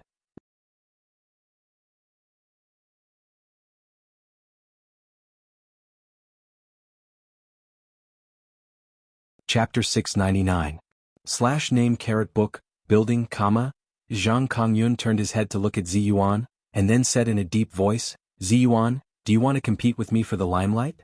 Ziyuan was stunned and said, "I wouldn't dare. But this monk is too fierce. Jinren Kongyun, you are the pillar of our Jingyi school. If anything happens to you..." Zhang Kongyun was furious. He pulled a long face and said, "Are you looking down on me? Or do you think that I'm too old to wield a saber or a sword?" Ziyuan saw that Zhang Kongyun's fighting spirit was surging. She hesitated a little, but Zhang Kongyun said in a low voice, "Ziyuan, this monk is too fierce. Even I am not sure if I can defeat him. You are still young and have the potential to improve your cultivation. Don't fall here and affect your future cultivation." Happy face, she whispered to Zhang Kongyun, "Jinren Kongyun, aren't you afraid that it will affect your cultivation?" Zhang Kongyun smiled slightly and gave Ziyuan a meaningful look. He strode onto the stage and said loudly, "Zhang Kongyun of the Jingyi school is here. Takahashi Shota is here to die." At this time the two sides had already formed a deep grudge. Zhang Kongyun entered the arena in anger. He did not even have the basic etiquette and simply called out his name.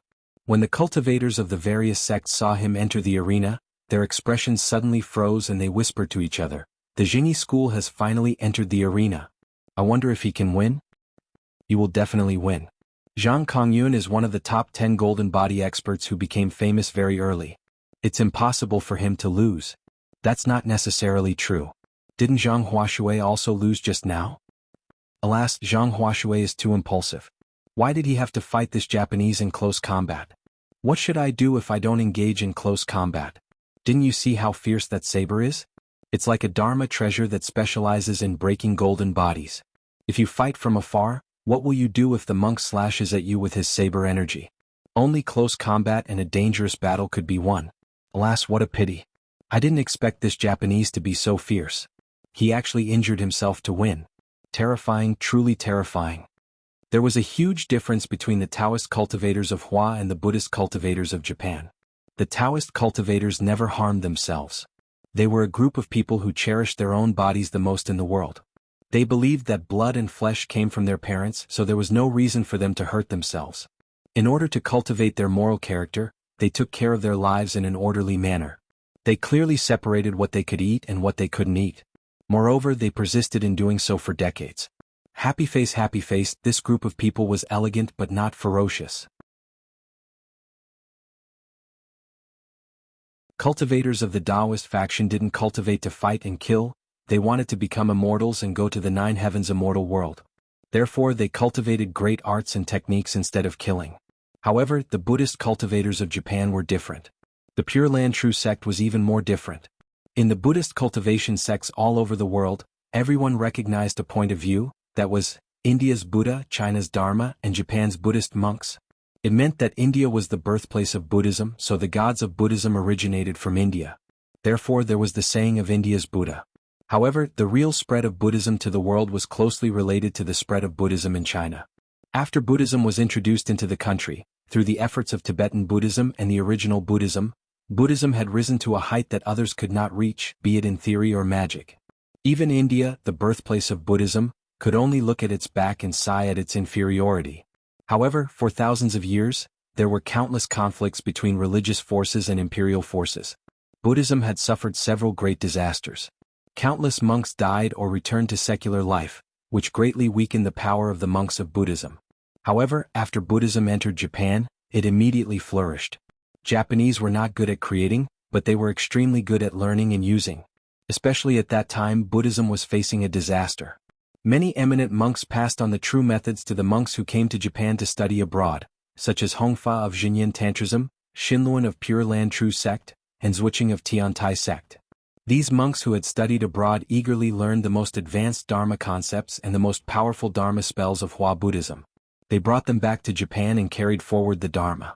Although Buddhism in Japan had also suffered many disasters for thousands of years, every time it suffered a disaster, the power of Buddhism in this country became stronger, and the monks under its command became more valiant. In particular, the movement of Pure Land True Sect allowed the monks of this country to step onto the historical stage of national wars and military hegemony for the first time, and the monks were promoted to an unprecedented height.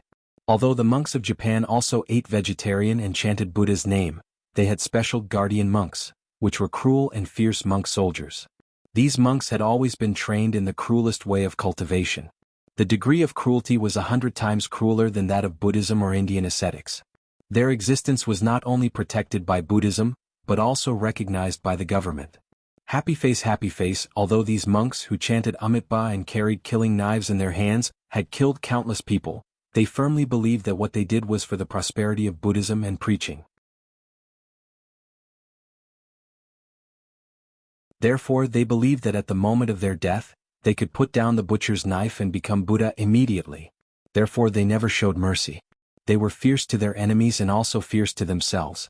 Although the cultivators of various sects in Hua country had heard of this point of view, except for the tragic war that concerned the fate of the two countries decades ago, when had there ever been such friction and battle in the Japanese cultivation world? Therefore, when the killing machine of Pure Land True Sect began to show its ferocious face, they suddenly realized that Indian Buddhism, Chinese law, and Japanese monks were really not deceiving. No matter how powerful the law of a country was, it could only be used by powerful cultivators. However, could a group of cultivators like them who had been born from their parents be a match for such a killing machine? Originally, the cultivators on the field had been excited by Takahashi Shota's cruel means, but Takahashi Shota had injured himself in order to win. This kind of ferocity greatly shocked the cultivators of all sects on the field. They could not understand Takahashi Shota's winning means of killing 10,000 enemies and sacrificing 3,000 of his own. For a moment, everyone on the field stared at Zhang Kongyun. The Jingyi school represented the strongest force in the cultivation world of the Hua Taoist family, and Zhang Kongyun was the strongest cultivator of the Jingyi school at this time. If he lost, the consequences would be unimaginable. The Japanese cultivation world was also well aware of this. Although they were annoyed that Takahashi Shota had acted rudely without any discussion, which was the fine style of the Japanese military government during World War II, the matter had already been resolved. After all, they belonged to the same camp in the same country. At the moment, the two sides were enemies, so there was absolutely no reason for them to scold their own people and curry favor with the other side. Even if they wanted to uphold justice, they did not dare to stand up and say a word, because at this time, whoever dared to speak up for the cultivation world of China would definitely become a sinner in the Japanese cultivation world. They would either be destroyed immediately or disappear in the long river of history with their sections. At this time, when they saw Zhang Kongyun appear, they couldn't help but become nervous. Many people spoke loudly to Takahashi Shota in Japanese, constantly giving him advice and telling him how to deal with it. Takahashi Shota also restrained the arrogance on his face and carefully looked at the opponent in front of him. Similarly, there were also many cultivators from the cultivation sects in China who were loudly giving advice to Zhang Kongyun. For a moment, two languages were mixed in the field. You said yours, I said mine, and it was extremely intense.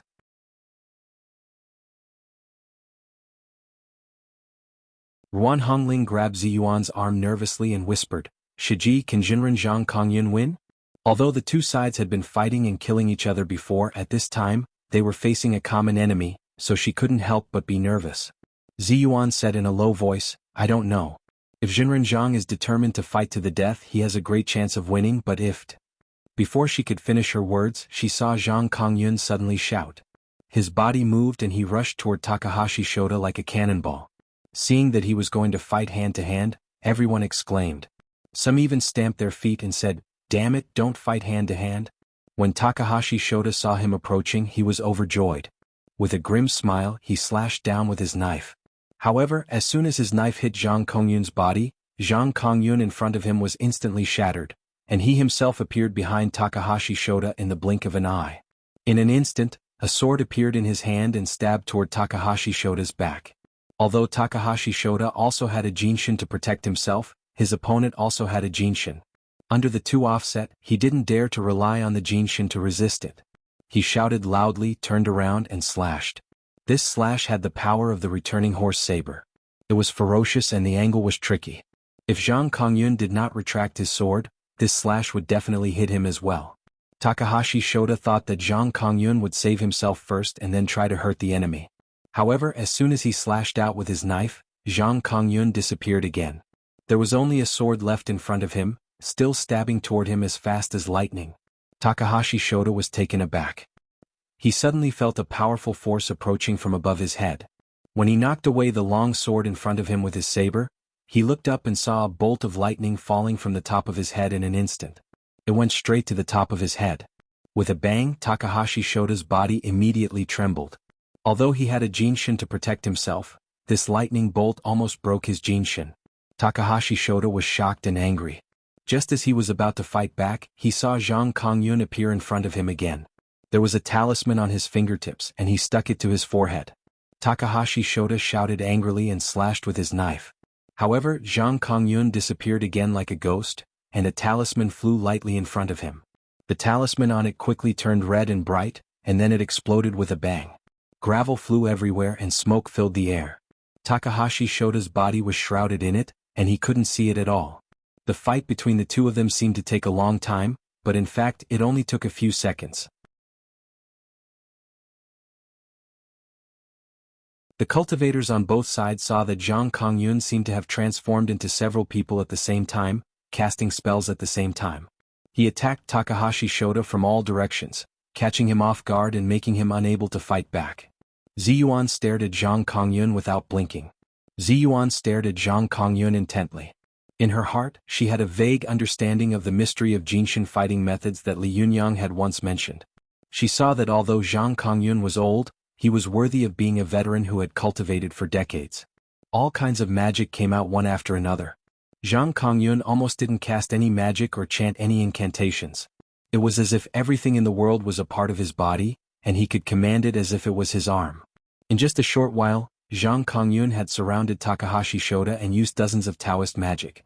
Takahashi Shota was like a beast with brute force but trapped by an invisible big net.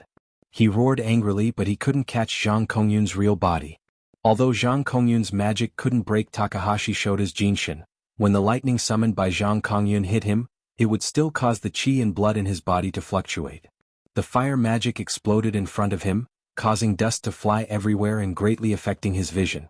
In particular, Zhang Kongyun would release a few earth magic from time to time, making Takahashi Shota worry about what would happen under his feet. Although this couldn't cause direct harm to Takahashi Shota, every time he wanted to step on the ground would sink, causing him to step on nothing. This kind of psychological blow and turmoil was really indescribable. Takahashi Shota was originally violent and impatient. At this time he was surrounded and beaten by Zhang Kongyun, so he roared again and again. When the cultivators of the various sects in China saw that Zhang Kongyun had the upper hand, they immediately cheered and cheered. However, the cultivators of the various sects in Japan fell into a dead silence for a while. Ruan Hongling watched as Takahashi Shota was surrounded by Zhang Kongyun. Zhang Kongyun hit him with his left palm and his right sword.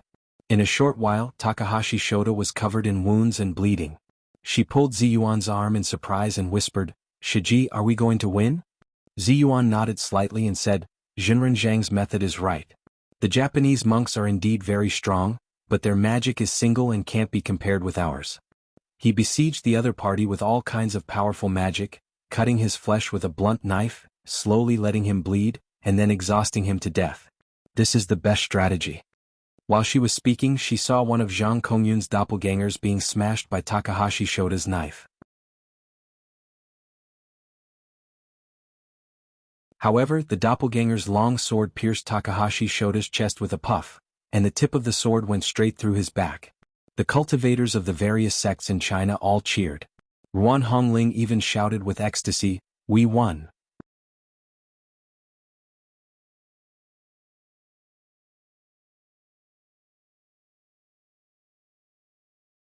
Chapter 700.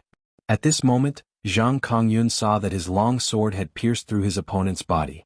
He immediately leaned forward, turned his hand and slapped Takahashi Shota's forehead. In his opinion, this sword must have pierced the opponent's lungs. Once the 5 internal organs were damaged, the 5 elements in the cultivator's body would collapse. Once the 5 elements collapsed, the small universe would also be fragmented, and the essence, qi and blood would no longer be able to flow smoothly to the 3 dansins. Naturally, the cultivator would use Jinqi. Without Jinqi, the Jinshin would not be far from being broken. Zhang Kongyun saw that his opponent's golden body was about to be broken, and it was time for him to beat the drowning dog. He immediately revealed his true body and slashed at him with an incomparably powerful heaven-flipping palm. The power of the doppelganger and the power of magic were naturally not as powerful as the attack of his real body. Zhang Kongyun was confident that he would win, so he made a prompt decision to kill. However, he never expected that a killing machine like Takahashi Shota had already known his body like the back of his hand. At the moment when Zhang Kongyun's sword pierced his body, he avoided the vital parts of his lungs. The long sword went straight through the middle of his lungs. This sword seemed fierce, but in fact it did not hurt the 5 internal organs. Takahashi Shota didn't even look at the sword in his chest. He grinned grimly, and instead of retreating, he suddenly rushed toward Zhang Kongyun. The Zen knife in his hand moved from bottom to top, and he used the reverse kasaya of the ancient Japanese martial arts. This strike was hidden and sinister. It was a unique skill in Japanese kendo. If it hit the target, even if the target was not cut in half, the vital parts of the target would not be safe. Especially at this time, he was already very close to Zhang Kongyun. He didn't even look at Zhang Kongyun's palm. He only wanted to die with his opponent. At this time, everyone exclaimed. Zhang Kongyun's face changed in an instant. He gritted his teeth and thought to himself, "Damn it, I was too rash. I should have consumed him for a while."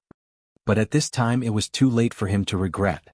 The other party's Zen saber, which could destroy the golden body and the yang spirit, had already reached his knee. Although his palm had also slapped an inch in front of the other party's forehead, even if he could kill the other party's steel saber would not stop moving. If it was swung up, he was afraid that he would die without a doubt. Should he trade his life for hers or retreat? Zhang Kongyun thought quickly. Just as he was hesitating, he suddenly heard Zhang Lufang and Hardadef's exclamations. They shouted at the same time, "Master?" At this moment, a thought flashed through Zhang Kongyun's mind: if I die, what about my disciple?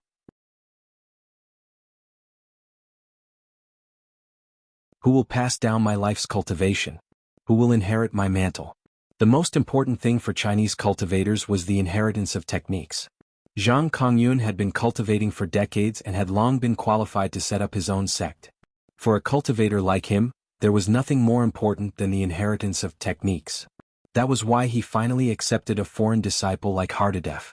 But for Takahashi Shota, death was a kind of liberation for him.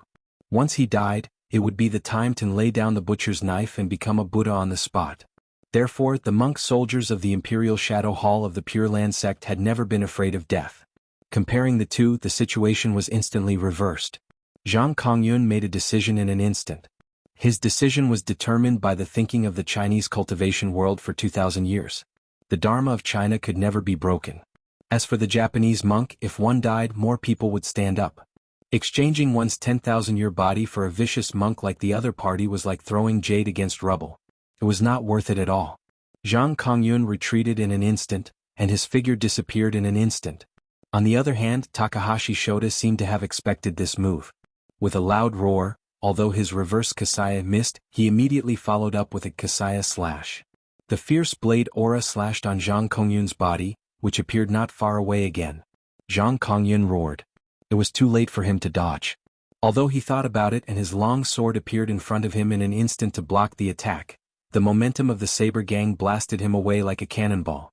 A bloody mark immediately appeared from his forehead to his chest, and then blood gushed out. Zhang Kongyun fell to the side of the field. The disciples of the Jingyi school were all shocked. Zhang Ling rushed over to Zhang Kongyun and quickly helped him stop the bleeding and take medicine. Zhang Lufang rushed over and cried, "Master, don't scare me." Zhang Ling checked Zhang Kongyun's pulse and said in a deep voice, "He's fine. It's just a flesh wound. His internal organs have been shaken, and his qi and blood are a little chaotic. He'll be fine after a while." The cultivators of all sects on the field felt a chill in their hearts. As soon as Zhang Kongyun of the Jingyi school was defeated, everyone's courage was shaken. For a moment, no one dared to step forward. At this moment, the situation was reversed. The cheers of the cultivators of all sects stopped abruptly, and everyone fell into silence. Zhang Kongyun had also been defeated. No one from the Jingyi school could make a move anymore. Next, who could stop this Japanese? China's long-standing Dharma was so vulnerable in the face of a Japanese monk who was not afraid of death? Takahashi Shota suddenly pulled out the long sword from his chest. Blood was flowing from his chest, but he didn't even look at it. He just took out a medicine bottle from his sleeve, poured some powder on his wound, and then wiped it a few times. Then he smiled ferociously and said, "Who's next?" Although most of the Chinese cultivators on the field didn't understand what he was saying, they could guess what he meant when they saw the expression and movements of the evil monk. For a moment there was a dead silence and no one answered. Takahashi Shota shouted loudly on the field again. Ziyuan, who was on the side of the field, frowned. She took a deep breath and took a step forward. Just as she was about to speak, Ruan Hongling grabbed her and said in a trembling voice, "Shiji, can you win?" Ziyuan turned her face and said in a determined voice, "Even if I can't win, I must not let him continue to be arrogant." Ruan Hongling's heart trembled when she heard this. She knew that Ziyuan was going to fight with the determination to die. She opened her mouth and wanted to dissuade her, but she didn't know what to say. She could only watch Ziyuan walk up step by step. However, as soon as Ziyuan took a few steps, she heard a loud voice shouting, "Sister Ziyuan?" Ziyuan turned her head and saw two flashes of blue light. Two figures appeared in front of her in the blink of an eye. It was Su Chan and Zhou Qin. Ziyuan was suddenly shocked. "Why are you here?" Su Chan's eyes widened as she looked at the bloody Taoist field. Before she could greet her, she said in horror, "What happened? Why is it so tragic?" Ruan Hongling, who was standing to one side, quickly explained the situation in front of her. When Zhou Qin saw that most of the people who had fallen in the field were from the Chinese cultivation world, her eyes suddenly turned red. She glared at Takahashi Shota and said coldly, "Did he do it?" Ziyuan saw that she was clenching her fists and was eager to have a try. She quickly said, "Zhou Qin, Zhang Huashui and Zhang Kongyun were both defeated by him. Don't go. Let me go." Zhou Qin suddenly turned her head and said firmly, "No, Ziyuan, I know that your cultivation is higher than mine and you are better than me in a fight. But the Japanese in front of me is already covered in scars. Can't I take down such a seriously injured beast?" However, Ziyuan shook her head and said, "An injured beast is the most terrible. As the saying goes, a trapped beast will still fight. Although your fighting momentum is amazing and incomparably fierce, if you encounter the monk soldiers of the Imperial Shadow Hall, I'm afraid." Before she could finish her words, Zhou Qin said flatly, "That's why I should go. Do you think that Takahashi Shota is the only one in the Japanese cultivation world? After he falls down, who else will fight? Ziyuan, you stay to deal with the masters behind you. Leave this guy to me."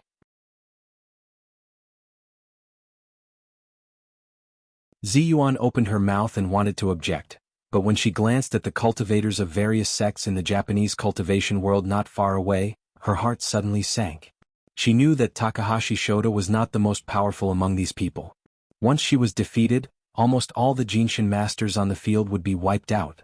Ziyuan swallowed the words that were about to come out of her mouth and said with concern, "Be careful. This monk is not afraid of death and his knife is very powerful. It specializes in breaking the Jinshin. If the Yang spirit touches it, it will be broken. It's very terrible. Try to use your Vulcan's whip and Chiwa to consume him until he dies. Don't give him a chance to get close to you. Fight around him and don't give him a chance to die together with you." Zhou Qin tidied up the corner of her clothes and stared at Takahashi Shota. She nodded and said, "I know." After that, she quickly went on the field. Su Chan looked at her worriedly and murmured in a low voice, "If only Yundong were here now. Sister Zhou Qin, you must be fine." At this time, when the crowd saw Zhou Qin enter the arena, there was a commotion and a lot of discussion. Although Zhou Qin had become famous in the Taoist assembly, many people had only heard of her name and had never seen her. Now that they saw her, although their hearts were lifted, they were more suspicious and worried. Could such a beautiful girl, who looked like a lady from a noble family, defeat this fierce monk? A big question mark appeared in everyone's mind. Takahashi Shota laughed wildly. He had won in a row. Although he was injured, his momentum and murderous aura had climbed to a peak. At this time, the murderous aura all over his body seemed to be substantial, like a black mist lingering around him. The blood-stained Zen knife in his hand was emitting bursts of golden light, and the Amitabha on it was faintly discernible, as if it would fly out of the knife in the next second. Takahashi Shota laughed wildly and said, "Is there no one else in the cultivation world in China?" As he said this, he pointed the Zen knife in his hand at Zhou Qin. "Even a little girl has gone up." When Zhou Qin saw him pointing the tip of the knife at her, a monstrous murderous aura rushed over, making the hair on her back stand on end. Her heart felt as if it had been squeezed by someone's hand. She subconsciously wanted to turn around and run. Zhou Qin reacted very quickly and forcibly stopped this idea. She took a deep breath and gritted her teeth. The qi and blood in her body surged and slowly the courage in her body recovered. Just as she was about to speak, she heard a voice coming from the air. "Zhou Qin, step back. Let me do it." When Zhou Qin heard this voice, her body trembled violently. She suddenly opened her eyes wide and looked into the air. She saw a figure land on the field. He was tall and handsome. Who else could it be but Li Yundong? Su Chan, Ziyuan, and Ruan Hongling were overjoyed and exclaimed in unison. The cultivators of various sects in China who knew Li Yundong were also shocked. Some people who didn't know Li Yundong quickly asked the people next to them, "Who is this person?" At this time, the cultivators of various sects who knew Li Yundong had completely abandoned their sections. Their eyes flashed and they said excitedly, "This is invincible Li." "This is invincible Li? So young?" The crowd was stirred, and at this time Mao Yuchang, who was in a coma, also woke up. She stared at Li Yundong on the field and thought to herself, "This invincible Li. Is he really invincible?" Although the purpose of the cultivators of various sects in Japan was to meet Li Yundong, they had found that Li Yundong had not come before and thought that he would not appear again. But at this time, Li Yundong's sudden appearance immediately caused a commotion. The man who had defeated Masako Tachibana and ended the 10-year history of Xinyan Tantrism dominating the cultivation world had once again appeared in front of them. Last time they had suffered a great humiliation. This time, could they get back such a humiliation? Today's 2 nights are over. In addition, 17 groups of 1610904955 Fox dens are open. You're tuning in to the Han Li's Wuxia Chronicles YouTube channel. We're so grateful for your support, and don't forget to subscribe to join us on this incredible journey through captivating stories. Your generosity through donations truly makes a world of difference, as it's the primary source of revenue that allows me to expand and enhance this channel for you. Thank you from the bottom of my heart for being a part of this adventure.